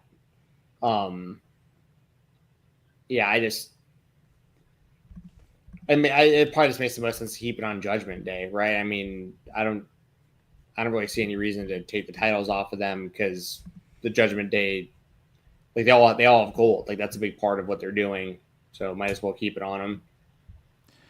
I think they're probably going to keep the titles on Judgment Day, but I want Charlotte and Alexa to win because I think it's funny. It'd be interesting. It just seems random to me. I like that they're both on the show. It'd be weird if they had this all women's pay-per-view for the first time in like 5 years or whatever it's been, and they weren't on the show. That would be very strange to not have them included. But yeah, I'm going to stick with Judgment Day. Okay. The Battle Royal, the winner gets a shot at the title, whichever title, at Clash of Paris. So in any match like this, and I'm scrolling the card, and I'm actually looking at the participants, okay, she's there. I immediately thought of Nia Jax. Like, I take Nia in pretty much any situation that's like, I take her in pretty much, like I took her to win Queen of the Ring and she won. I'll take her in pretty much any kind of Battle Royal, Royal Rumble for the most part, because I actually like Nia. Now, I used to despise Nia Jax, but I actually like her nowadays. And, a win like that puts her right back in the mix. But like, if I don't go with her based on everyone else I'm seeing announced, and there's probably going to be some surprises. I don't know. Who do you have? Is there somebody that like seems pretty obvious? I don't know if there's an obvious winner outside of maybe Nikki and Nikki Bella. Yeah. Mm-hmm. And that's kind of where I'm going. I think it might be Nikki Bella. Okay. Yeah, no one else really jumps out to me that makes a ton of sense. Like obviously Stephanie McCare, they've been like really big on. But yeah, I guess I mean my gut instinct was literally Nia Jax. Just when I saw that match and I didn't see her anywhere else on the show, I was like, "Where's Nia?" So I'm gonna go with her. I hope she sits on a bunch of chicks, just destroys them. I love watching Nia throw people. Just punch someone in the face. Just get some heat. Tiffany Stratton against Trish Stratus. I mean, you got to go with Tiffany because she's gonna be around. This is like a passing of the torch type moment. At least I think that's how they view it. Is like, the two blondes. They kind of similar in certain ways. Like it kind of remind me of one another. Trish Stratus is one of the best female wrestlers ever, especially for her generation. The conversation was always her or Lita. And Tiffany is like trying to be that in like today's generation. And, it made more sense for Trish Stratus to win than Goldberg. I'll say that. because Trish has a better chance of actually sticking around and having some more matches. But I got to go with Tiffany Stratton. What about you? I'm going with Tiffany Stratton. Yeah, I feel like that makes the most sense. Cyclops better than Wolverine says I'm ducking a question. Which question am I missing? Oh, is he talking about the super chat? Yeah. Why I hate WWE Wolverine Atlanta? I don't. I glazed all three of those things before I roasted them. Forever I love Atlanta. Fila. Yeah, he mentioned. Yeah, I love Bill Goldberg. Jewish hero. Come on. Ducking. Yeah, it's still cowardly that you're not going to his retirement match. Well, my new Jewish hero is MJF. I want to be like MJF when I grow up now. He's like 10 years younger than I am. I always wanted an older brother like MJF. Next match. Naomi and Jade. I got to go Jade. Naomi won Money in the Bank, right? Yeah. So she doesn't necessarily need this win. I don't love the idea of the people that win Money in the Bank, like jobbing out and then winning the championship. Like we see that happen way too often. But this is no holds barred, which kind of lends favor to both. Like Naomi could do something underhanded or whatever to like justify beating Jade. So like I really feel like this one could go either way. But similar to Cody, I really don't pick against Jade hardly ever. So I'm gonna go with Jade. Naomi's still got the Money in the Bank, and I think they can play this up later on because I could see a situation because Jade just won. Jade just won Queen of the Ring. Obviously, if Jade goes on to win the championship and Naomi cashes in on Jade, they can kind of refer back to this too, like Jade beating her on this night, Naomi still having like sour grapes over their whole history, plus losing this match when she eventually steals the title from her with the Money in the Bank at some point. So I'm going to go with Jade for this one. I think that's a good bet on Jade, and then Jade potentially winning at SummerSlam and Naomi cashing in on her. Yes. Yeah. We're on the same page. All right. And finally, Becky Lynch, Lyra Valkyria, Bayley for the Women's Intercontinental title. I'm just going with my gut with Bayley. Like, yeah, she's kind of like the odd woman out here, but like we've seen enough of Lyra and Becky at this point where it's like, to me, it just kind of feels like if you're going to add Bayley in, it's a way for like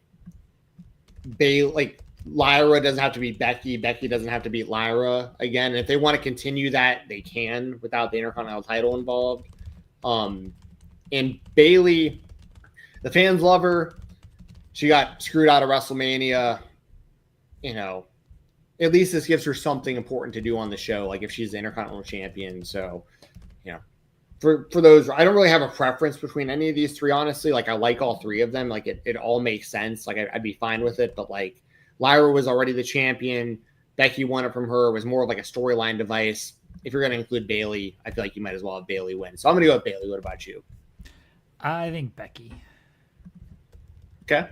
Yeah, I could see Bayley. I could honestly see Lyra. This is kind of the toughest one to call outside of maybe the NXT Women's title match. But I think Becky's been on a good run with it. I think Becky can continue to elevate it, and I think she will. There you go. Well, those are all of our predictions, and I know you got to cover Collision here. So for those of you who want to stick around, please do. We're going to be airing an interview here shortly, which is, me and Jeremy interviewing the entire Frat House. We had Jack Jameson, Preston Vance, Cole Karter, and Griff Garrison all together. So there's 6 of us on the screen. Great conversation. We talk a whole bunch of stuff. You'll see the conversation. We're also promoting 1FW, which is happening later this month at Center Stage in Atlanta, Georgia. And if all goes as planned, next week, live here on this show, we should be joined by QT Marshall. So we're looking forward to that interview. I believe he's going to be working that night. I don't know if he's going to be at a show or what he'll be doing that Thursday night. But Jameson, when we set it up, said that I think QT is going to be working, but he has like some downtime during our show. So he's going to call in, and don't know how long it'll go, but we'll get him on for at least, a handful of minutes, 10 minutes, 15 minutes, whatever it is. So we're looking forward to having someone with the notoriety of QT Marshall joining the show next week. So that's everything I've got. Y'all join. I won't be here at the end of the show when Jeremy signs off. So if you want to follow me on social media, it's Fight Talk _ on X. please listen to the Fightful Select Weekender podcast. I uploaded it on Tuesday this past week. Reason being, there was JCW on Sunday. They uploaded Reality of Wrestling on Sunday, and I was interviewing the Frat House on Monday. So I wound up recording and uploading on Tuesday for the Weekender. The next episode will probably be on Monday because we have all these shows this weekend that we just talked about, plus shows on Sunday. So next episode is probably going to be on Monday over on FightfulSelect.com if you want more of me talking about the world of independent professional wrestling. So that's everything I've got. And yeah, good seeing you, Jeremy. Good seeing the chat. And I hope you guys enjoyed this interview with the Frat House. All right, folks, let's get into it. As Jensen mentioned, all 4 members of the Frat House. We had our pal Jack Jameson on, Preston Vance, Griff Garrison, Cole Karter. Here we go, the Frat House in the spotlight. Welcome to the Creator Spotlight here on the Spotlight on Fightful. I am Stephen Jensen, joined as always by Jeremy Lambert. And our guests today, you know them from the world of wrestling, you know, from AEW and Ring of Honor. They're very well known around the Atlanta, Georgia area as well. We have the big show coming up for 1FW Summer Stage at Center Stage later this month on July 25th. We are joined by the Frat House. Win or lose, they booze. We got Jack Jameson, Cole Karter, Griff Garrison, and Preston Vance all in the house. Frat House, thanks for joining us. How you fellas doing? Let me hear you say, Frat! Cheers, boys. I love that everybody's got drinks right now. I got me some Casamigos. If George Clooney wants to throw the Frat House a sponsor, that'd be great. I got Surfsides because we've been trying to get them to sponsor us for a while now. So Surfside. Possibility. Come on, Surfside, hit us up. All right, Griff, what are you drinking? I got me a protein shake. I'm the odd man out here. Oh, you're not drinking fight milk? You got the alcohol infused protein. Maybe a splash. But All right, what do you have, Cole? I'm a pre-game guy. I took my couple shots of Patron and I left the bottle in there, so I don't have. Just got a water on me now, so it's been a long weekend. So I'm just trying to get back to life here. Jensen, do you want to say what's in your cup? Yeah, I'm pretty boring. I've actually got a white grape juice in my cup, but I could infuse it with Tito's vodka. I mean, I could do that if it's gonna help me fit in here. We definitely recommend it. Yeah, it's gonna be that kind of night, so you might want to get into the vibe here. All right, Jeremy, ask the first question. I'm gonna grab some vodka. Oh my gosh! All right, yeah. Going straight for the vodka. All right, I'll start with you, Jameson. Jameson, let everybody know kind of how this all came together. We saw the vignettes. We saw you recruiting everybody after you split with Bear Country. We'll let everybody know, Iron Savages. Sorry, let everyone know just kind of like how this came together, a little bit behind the scenes as well as on screen. Everybody saw that first one. They were kind of razzing me a little bit. I think they knew the camera was there, so they were kind of busting my balls a little. But, we go back. We've been boys for a while now. Vance was there when I first started training. He helped get me going. He used to say I bumped like a 2x4. That was I still think so. But. Yeah. But, we would go out and party with my old tag partner, Brandon Bullock, BGU. Shout out. Cole came to Atlanta. He was in the factory with QT, so we started partying a little bit there. And then he started teaming with Griff. So me, Vance, and Cole hanging out, and Griff got brought in the mix, and we all just started getting drunk together. So I think it started getting around backstage that we were kind of the party boys in AEW, and it just kind of made sense, QT having coached 3 of us. He kind of knew what we were like when we go off backstage, and when we get back to the hotel, we like to go out and party and hang out. So it seemed like it was a good idea. So he kind of nudged me in their direction. He said they needed some management, a little bit of knowledge from somebody who's been drinking for a little bit longer than maybe they have. Sometimes they got to tone it back a little bit. We do seltzers before shows. Sometimes we got to do the bar parties. We'll drink tequila, vodka, whatever. But I've just been trying to get them to contain how fucked up they get when we go out drinking the night before a show. And me and Cole give them a challenge every week too. Oh yeah. Griff is pretty good. We'll do our parties. Griff will drink and have fun, and then when the party's over, he knows it's time to go home and rest up for the big show tomorrow. Vance, I'm old. I got to get to bed. Vance is usually the, hey, let's have one more. Cole is kind of ready to go back to the hotel, but Vance will give him that nudge, and then he's in, and then Cole will give me that nudge, and then I'm in, and then we show up the next day and everybody's hungover all day, and all the veterans laugh at us.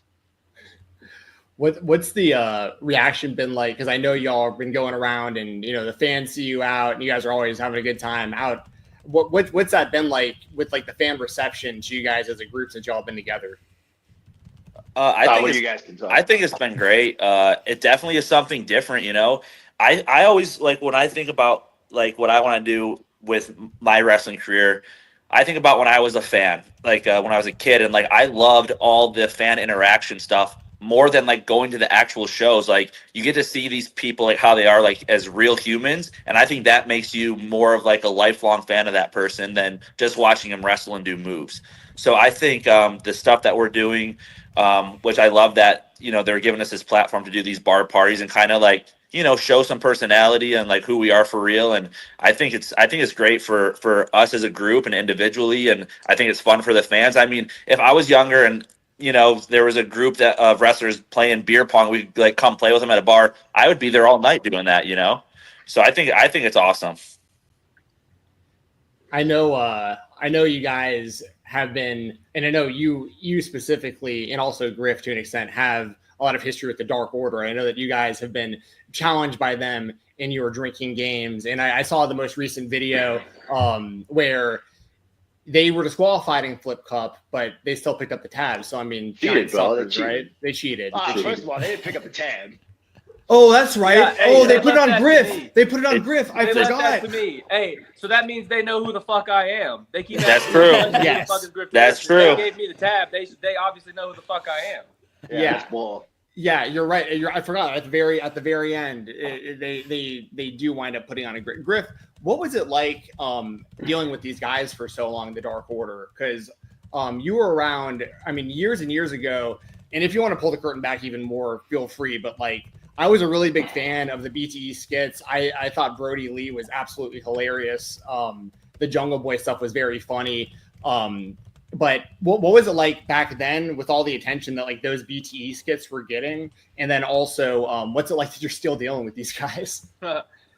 I mean, back then, Vance can attest to this too. Back then, Right. those guys were great. Like, I mean, Brody obviously helped me tremendously. Those skits were so much fun, and like, though I thought very highly of them, back in the day, but now, like, those guys aren't shit. Like, obviously, they're not good at Flip Cup. They're not good at beer pong. And, I mean, at some point, I don't know when, we're going to prove that the Frat House is better than the Dark Order in the ring, too. So it's going to be we're going to go 3-0. We're going to sweep these guys. But, yeah. Back in the day, I just wish that's how they were, because they were a lot more cool back in the day. Well, they used to have this guy in their number 10, and when he left, that group went to shit. So I don't know where that guy is. Oh man. Yeah. What would you say the main difference is? Well, I guess there's a lot of differences, but for you, Preston, with your experience in many groups now in AEW since you've been there, what makes this different than the other groups you've been a part of? I can finally just be myself. And honestly, like, to pull the curtain back, I loved working with Dark Order and Brody, and I had to wear a mask, which I hated in the beginning, but it was something I've never done. So I adapted to it. And now you have to, show personality without using your face or talking, which is really hard. And then joining Roosh and LFI, had a blast with them too. We got along great. And that brought out more of like a violent, like vicious side. So I just, and the big obstacle working with them is they don't speak that great of English. So, we're in matches, like, it's hard to communicate. So that's like, they were both very challenging, like wearing a mask and then working with a group who doesn't really speak great English. So there's a language barrier, but I'm really happy I got to do both those things because, I've been in 3 different groups now and they're total 180s of each other. But I think this is finally where I fit in the most because I can kind of be myself and I'm not like the, in the other one, like, Brody obviously was the leader of that group and I was kind of the heater. Same within LFI, I was just kind of the heater, which is cool. But now I can finally like, I'm way more hands-on in this and, us 4 were always spitballing ideas all day, every day to each other. So I'm definitely having the most fun doing this group because I can finally be the most real version of myself. But not to take away from working with those other guys. So I learned a ton from Brody. I learned a tremendous amount from Roosh. So, but I like where I'm at right now. My last Dark Order related question, I just have to ask, like, how hard was it to film some of those skits? Like, how many takes? Or was it like multiple? Because I know that a lot of the time you look around and it's like everyone's just trying not to laugh. I feel like every single take. So how hard was that to do? Obviously, it was a lot of fun though. So Brody would be, if he wasn't on camera, he would be in the back trying to make us laugh. So it would take a good amount, and then me and Silver, we get together and we would just feed off of each other. There was a few where it took a lot of takes, and I was wearing a mask, so like I could laugh and it didn't matter, So me and Uno would be laughing, and that would make the other guys laugh. So we spent a lot of time in that little bar room in Daly's place in Jacksonville, and we would just film stuff all day, and it was so fun. And even if people are laughing and stuff, it was cool because it was like a Saturday Night Live type vibe, So I loved filming it, but there was a few that took a lot of takes. I think my favorite one we did was the Cowboy Day with Hangman, and I think that's still my favorite skit we've done. And he was another great one to work with. Cole, as someone who could just start drinking a couple weeks ago, I believe,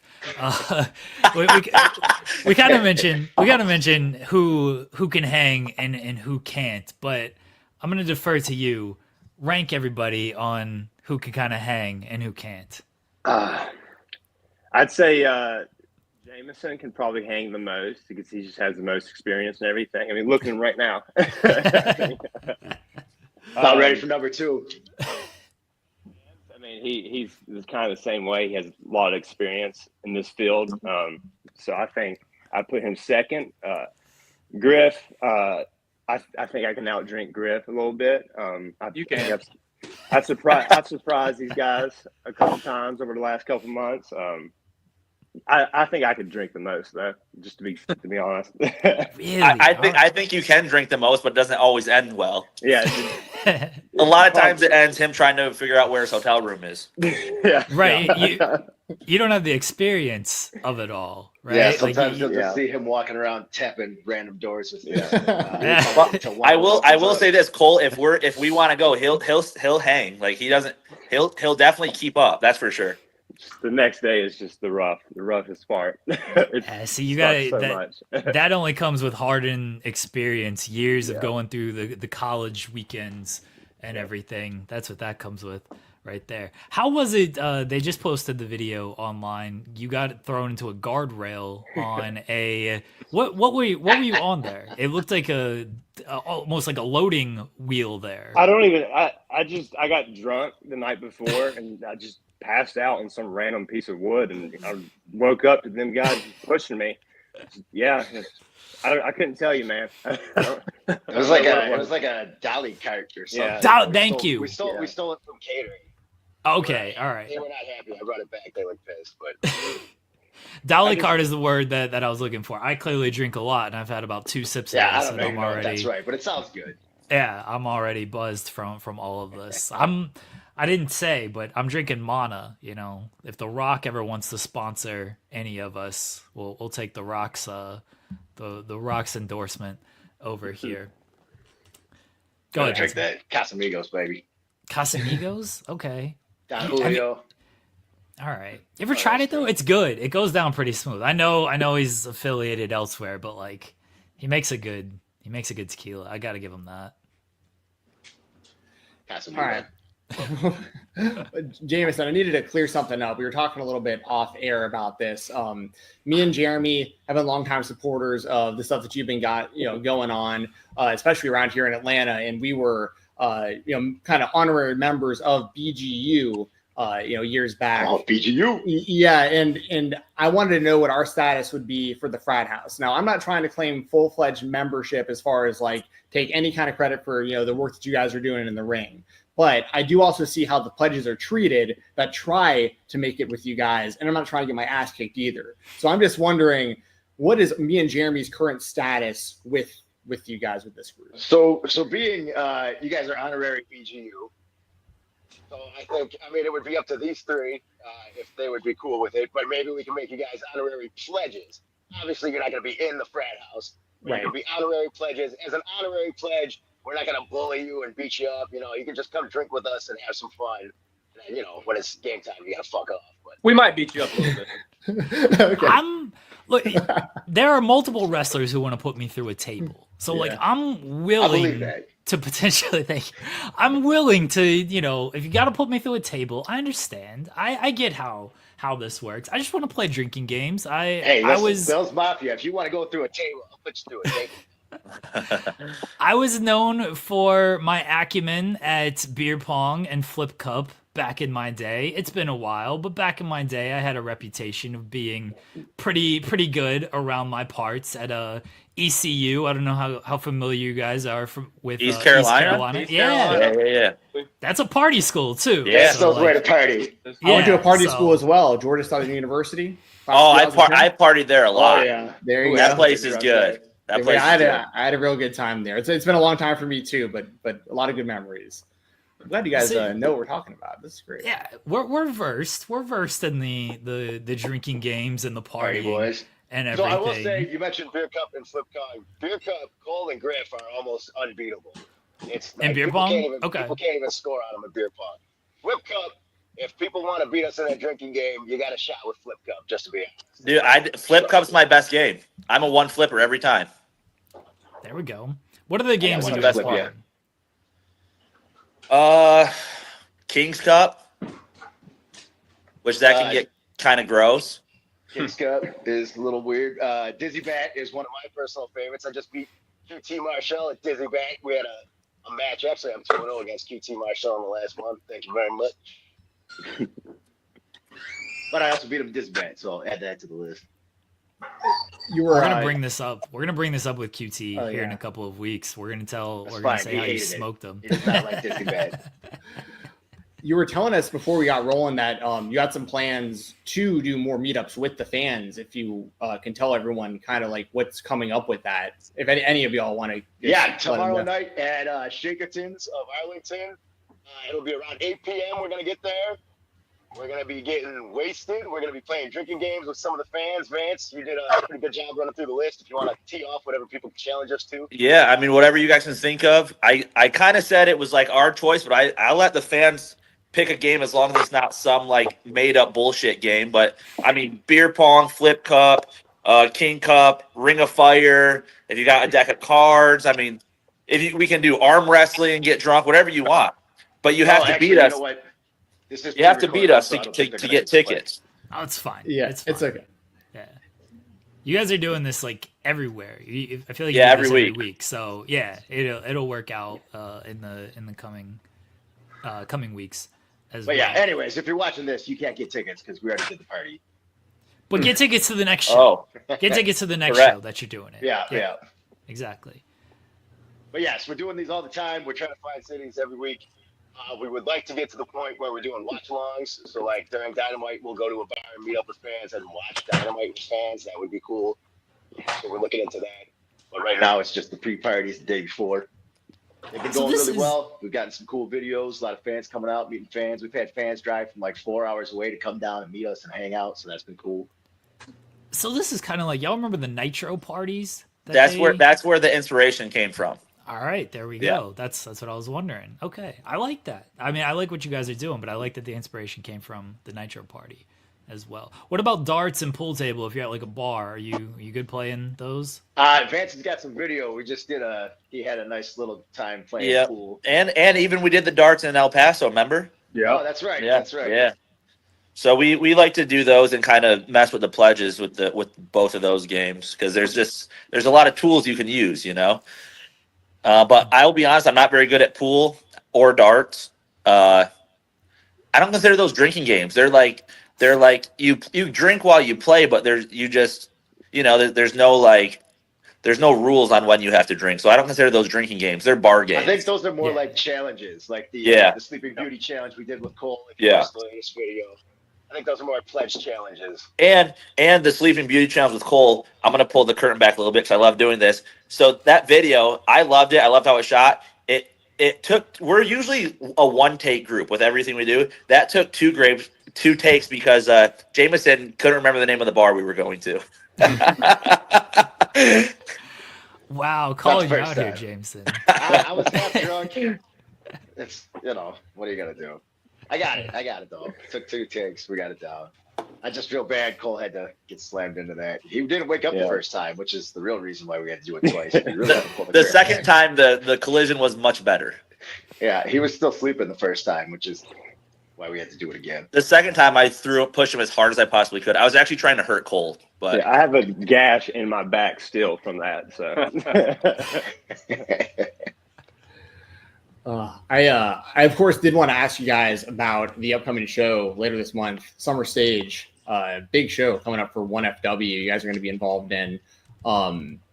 What are your thoughts on, first let everyone kind of know what to expect from that show, and then kind of your thoughts, each of y'all's thoughts on, that show and that venue for 1FW, because that's a really obviously historic venue, really great show that I know people are really looking forward to. Yeah. I'm very excited for it. For one, the venue, Center Stage is awesome. I've actually I did extra work there with Ring of Honor years ago, when Damian Priest was working there. And then, but it's an awesome stadium because it's almost like a bowl. So it's like, I mean, for a quote unquote indie show, it's a huge deal. And then we're wrestling QT, who trained, majority of us, and then the Guns and Billy. Billy Gunn's my favorite wrestler of all time. And I've worked the Guns plenty of times in my career with Dark Order and everything, and it's always absolute blast working those guys. So I think it's going to be the most entertaining match of the show. Yeah, I agree with that. Going off what Vance was saying, I've got to wrestle there a few times with Ring of Honor, so I'm very stoked to go back and wrestle again. Like he was saying, it's like a bowl. It's really cool, and like the seats go like up, and it's just it's pretty sweet. For our opponents though, they're gonna have a rough day. QT and the Guns, it's not gonna be a good day for them. So QT is all of our coach pretty much, and he's been bullying us for the last couple of years. So it's about time we beat his ass here at his home field. So. Yeah. So July 25th, you can get tickets. It's going to be the most affordable wrestling show you can see at Center Stage all month. There's plenty of shows going on right now. I don't need to tell you the other companies going there. Their tickets are insanely priced. These are only as low as $25. You can come see the Frat House, take out QT Marshall and the Gun Club. Like I said earlier, I'm 2-0 against QT. I beat him in Dizzy Bat to make it 3-0. I eliminated him from the Gateway to Glory, so make it 4-0. I've had title matches on TV against both Billy and the Guns in trios matches. So I'm ready to get a lick back, finally get a win against those guys, beat QT again. Can we get any spoilers? This doesn't air until Thursday. What are you guys doing at Supercard of Honor? What's going on with Supercard of Honor? Is that where you're beating down Dark Order? So that'll be the day after. Yeah, that'll be Friday. The Supercard of Honor will air Friday. So no spoilers. Well, I'm saying this will air on Thursday night. Like we got to know what you're doing, right? It's you versus Dark Order. No, you'll find out like everybody else. No one tells us anything. No one tells us anything. We just sit backstage in our gear, and when our music hits, we go out there. I'm not tuning in unless you guys are wrestling. Usually they have to come ROH find us in a suite. We're half drunk. Let them know. I'm not tuning in unless I see Frat House. In Texas this week, Dallas. Tomorrow night, like we said, we got Shakerton from Arlington. We will be at Dynamite. I don't know if we're doing anything. We'll be at Collision. I don't know if we're doing anything. But we also there's going to be karaoke after Collision down there. I think that's at Texas Live. I'm not sure of the location of that or not.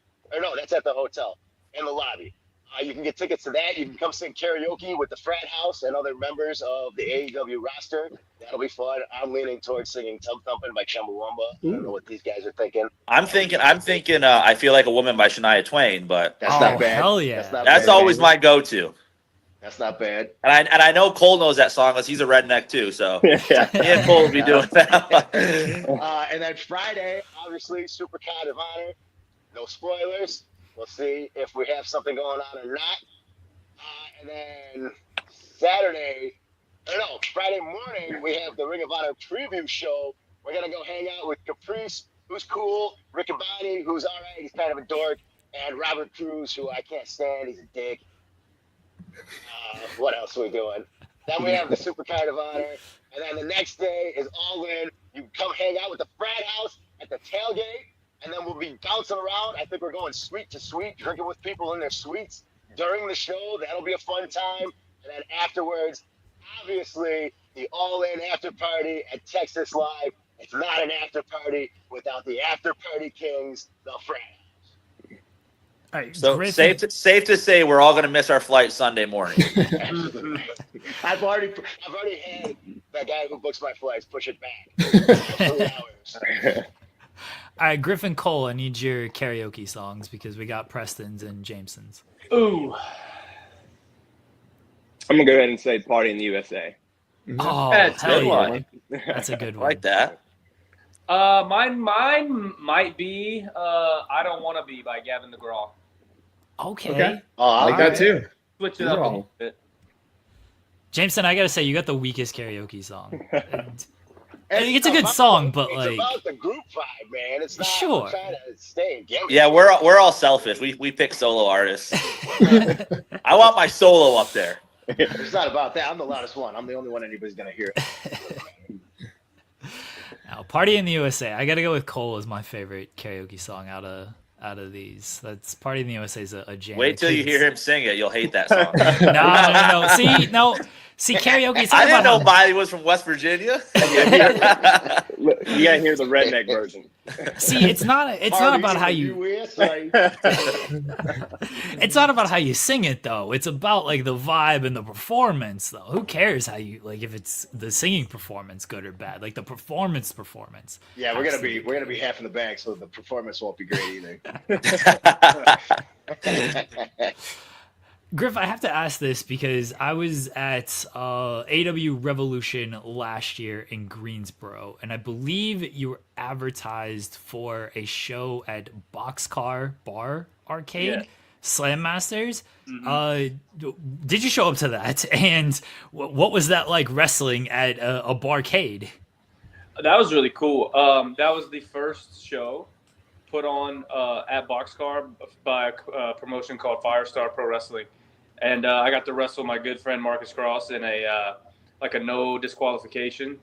So that was really cool. The bar atmosphere was actually really sweet. Like people were drinking and banging on the ring, and like it was like very it was like a very intimate setting, and it was honestly probably one of the coolest like settings I've had, at an independent show. So that was really cool. And I think they actually do those shows regularly, but that was the first one. And I think that was the like a day or two before the Revolution pay-per-view in Greensboro. So yeah, that was definitely cool. So Boxcar is a great place. They have a couple of spots Absolutely. in North Carolina. It's a barcade for anybody who is out in the North Carolina area. Go to Boxcar. It's a fantastic place. oh yeah.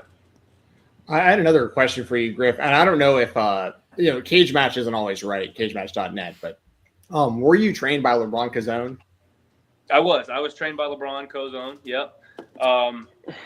When I first started, it was me, that Marcus guy that I was talking about, and like one or two other guys in basically a garage on Medley Street in Greensboro. So yeah, he trained me. Started training back in 2016, and we've been great friends ever since. Any maybe tips or like lessons or things that you learned back then from training with him that you still carry today? Because he's a guy who, he just made his JCW debut this past week, and of course DPW national champion. He's doing a lot of big things, and I feel like he's been around for quite some time, and people are now really starting to get behind him big time. It feels like just I guess maybe some more memories of training with him. Yeah, man. I remember the first time like I went, I thought me and my friend Marcus, we were just gonna kind of like check it out, see the rings, like get in, maybe run the ropes. He was like, "Y'all training today?" And we were like, "I guess." And before we could even get in the ring, he was like, he just grabbed me and Marcus and just started giving us these stiff ass forearms on the outside of the ring for about 10 minutes. And he was like, "Y'all sure y'all want to train?" And we were like, basically concussed, but we were like, yeah, I guess, But he's just a very great dude. He's very loyal. I just think back then he was more focused on the training aspect and getting these kids over basically. But now I think it's good to see that he's kind of also doing that, but also putting himself, first too, because he's doing great. Like I keep up with him. I try to text him as much as I can and keep in touch with him. So it's just very cool to see all the things he's been able to do, and he deserves it because he's a great person and he's a great wrestler too. That's awesome. And Cole, kind of the same kind of topic. I know that according to Cage Match, you've been wrestling for what, 4 or 5 years? Is that pretty accurate? The reason I ask is because I know that you started wrestling in AEW like really, I mean, probably within the first year of you being in wrestling. What was it like having to make kind of like that jump so quickly into, such a large promotion with so many eyes on you so early on? Yeah, so I started in 2020, August, and I had a dark match with AEW the following month in September. So I had like 3 weeks of experience, not even a month yet. Oh, wow. And they threw me out there on a TV match with Anthony Ogogo. I was Ogogo's very first match. So I kind of had to like learn on the fly, and like TV experience is completely different from like on the indies and everything. So that I just kept getting thrown, and I was with NXT for a while too, and I was just on TV like every week. And it's just, you just figure it out and learn how TV works and stuff. But yeah, it was definitely scary, being 19 years old, being thrown with the Sharks and everything. But, I had to just sink or swim, and I swam. Are you able to elaborate any more on like your time? Oh, yeah. Are you able to elaborate any more on your time like with WWE and NXT? I actually covered NXT Level Up the entire time that show aired. So like I was familiar with you really early on, and I don't know if you were anything you wanted to add to that, because that's where I first discovered you in AEW, but then I followed you over there and then back. So yeah, I felt like I was there way too quick. Like I don't think I should have been there yet. Like I said earlier, it was just with the Sharks and everything, and I felt like I needed a lot more experience, and it was just scary. Like every time I walked in the PC, it was just scary with all these, the best wrestlers in the world and everything. But you just learn and you just do the best you can. That's what I did. And now I'm with AEW and I love it, and I'm still learning. I'm still trying my best to just get better. I'm still very young. So, anybody video game fan? I'm not. I'll play. I'll play if I get bored. I'll play like Assassin's Creed. I'm playing like the new Teenage Mutant Ninja Turtles game because I like the Turtles. Okay, I like the Turtles. I like the Call of Duty games, like when I was younger, but not much anymore. I don't know if anybody was playing. What are you playing, Griff? Occasionally, I'll play Fortnite, which is kind of nerdy, but it's the truth. I'll play like NBA 2K. Yeah, it's not cool like Turtles. And then college, yeah, you guys are both so cool.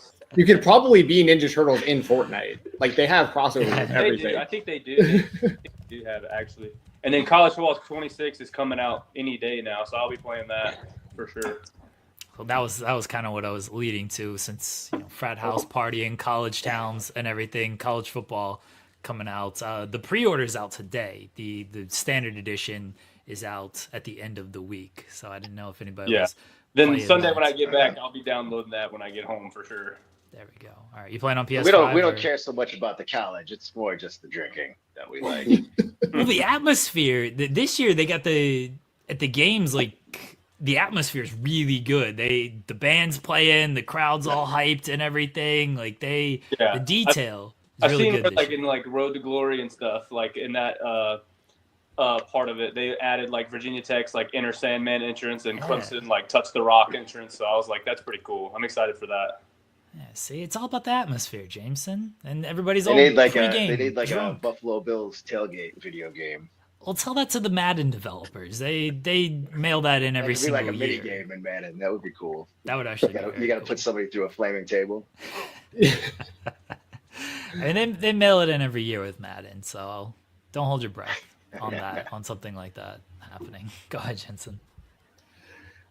Yeah, outside of the drinking and the partying, what I guess we'll just start with Cole and then go around. But what's just something else that you're into, like something like another hobby, anything else like outside of wrestling that you're really into or interested in? How you spend your spare time? I'm huge. I'm a big outdoors guy. I'm a redneck, so I like to hunt and fish, and I like to skydive. I wouldn't say it's a hobby. I don't do that a lot, but I've done that a couple of times, and I think that's like the funnest thing I like to do outside of wrestling. Okay, how many skydives have you done, do you think? Just 4 so far. Still 4 more than I've ever done. Yeah. Griff, what about you, man? Kind of the same thing. I like being outdoors. I like hiking. I like anything that involves like exercising. Running. Like I said, hiking, working out, lifting weights. Like I said, play video games sometimes. Big fan of dogs. I have 2 dogs myself. I like to train dogs. So if anybody needs a dog trainer, I can be that person for you. That's about it. What kind of dogs? I have an 8-year-old plot hound, and I have a 2-year-old golden retriever. Okay, very cool. Very cool. What about you, Preston? Main thing is working out. That's definitely my biggest hobby, and I would work out the same I do now if I didn't do pro wrestling. I just love doing it. I go to the beach a lot. I live right on the beach, so probably working out and going to the beach, and that's about it. Like when we're not wrestling or drinking, which is the majority of the time. But yeah, I'd say that I don't really have I hate to say it, I don't really have hobbies. I just don't. I work out, go to the beach or the pool or anything, and that's about it. Jameson? I'm with Vance. I don't really have hobbies. I guess working out would be my hobby. I spend 4 or 5 hours a day at the gym. I like to do the massage beds and stretch and do cardio and lift and tan and sit in the sauna and waste a bunch of time there. And then besides for that, usually we're on the road drinking with AEW. Sometimes we wrestle, I guess. It's mostly drinking. And then I do indies quite a bit often. I like to joke around that I'm the workhorse of the group because I wrestle 1 to 2 times a week typically. So it's mostly just wrestling, lifting, and drinking. Preston, what was your second drink that you just cracked open? This is my 3rd one since we've been doing this, but it's another surf. It's another surf side. So I have a bunch of leftover stuff. I had a party for the 4th of July, so I have a bunch of leftover stuff in my mini fridge that people left. So I'm just grabbing the first thing I see. I forgot to ask this earlier, Preston, but I wanted to get your thoughts on, when we were talking Dark Order earlier, Brody Lee Jr. making his debut in the GCW clusterfuck. I thought that was really cool. And what's it like seeing, the young man that he has already become?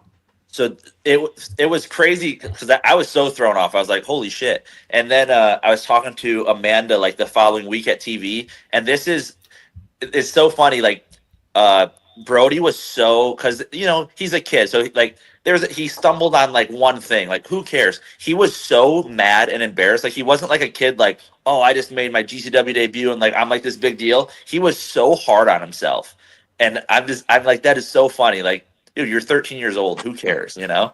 But you can tell that he's I remember when he would come to QT school in Atlanta when I lived there, and he was at this point. This was shortly after John had passed, so he had to be maybe 9 or 10, and he's doing lion salts onto a crash pad. But I'm well, he'd be springboarding off of everything. Doing that at that age, and then I'll watch the clips that that Amanda will post when he goes to TJ and Natalia's school in Florida, and it's just it's so crazy how he's just getting it, and he's gonna be. I think he's definitely gonna get his dad's height because every year we do this for his birthday. It's called Brody Day, and we all go to Disney. And so this past year, he turned 13, and it's so weird. He's like a legit teenager. He's tall. It's just so weird. He's a totally different person from when he was 8 years old. When I got to know him. So I think he's gonna have a legit career in wrestling. All right, my last one for everybody. One drink. It's all you're allowed to drink for the rest of your life. You can't go water. You can't go soda. It's got to be some type of an alcoholic drink. Well, that goes without saying. I'm clarifying. I'm clarifying for the listeners as well. What are you picking? Go ahead, Jameson. Casamigos. Okay. Blanco, tequila. Blanco. It's got to be Blanco. I like Preston? Tito soda, easy. Griff? I'll just take shots of Don Julio tequila. Cole? Say shots of Patron. All right. I like that we're going tequila heavy here. I'm the outlier in that. They always wanted tequila, and when they order shots, I'll do it with them, and it's just doesn't end great. He does do it. He does. I do. I never say no. If you put it in front of me, I'll drink it. But it always pops cold. Cole's like, "Oh, you're doing tequila."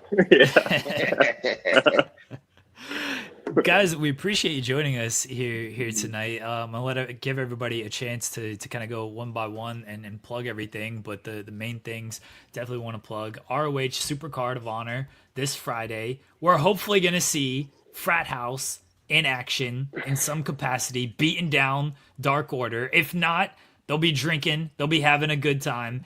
And 1FW, it is 1FW Summer Stage. It is Friday, July 25th. It is at Center Stage in Atlanta. Jameson, let everybody know what you got going on. Let everybody know where they can find you at. So 1FWlive.com, that'll get you the link to all the tickets for Summer Stage. It'll also get you the link for all the tickets to the 1FW shows around the greater Atlanta area. We run shows all the time. There's usually one show a week at least, if not two or three. As a matter of fact, it's not even announced yet, but coming up July 21st, Monday, just before Summer Stage, that Friday, we're going to have Griff come in, and he's going to get a shot at QT Marshall, and he's going to beat him too. So the Frat House, based off of all my wins and Griff's win, we're going to be up 5-0 against these guys going into our big 8-man tag. There's a couple other big matches already announced for Summer Stage. We just announced there's going to be a first ever 1FW women's title is coming up. It's going to be Angelica Risk, who you guys already talked to. I saw that great interview. Isis Reed, Aina Hera, and of course Robin Renegade in a fatal 4-way match. And Robin Renegade will have Charlotte Renegade out there. So who knows what's going to happen in that match. We've announced there's a new title coming to 1FW that will be crowned at Summer Stage. It's called the Breakout Championship.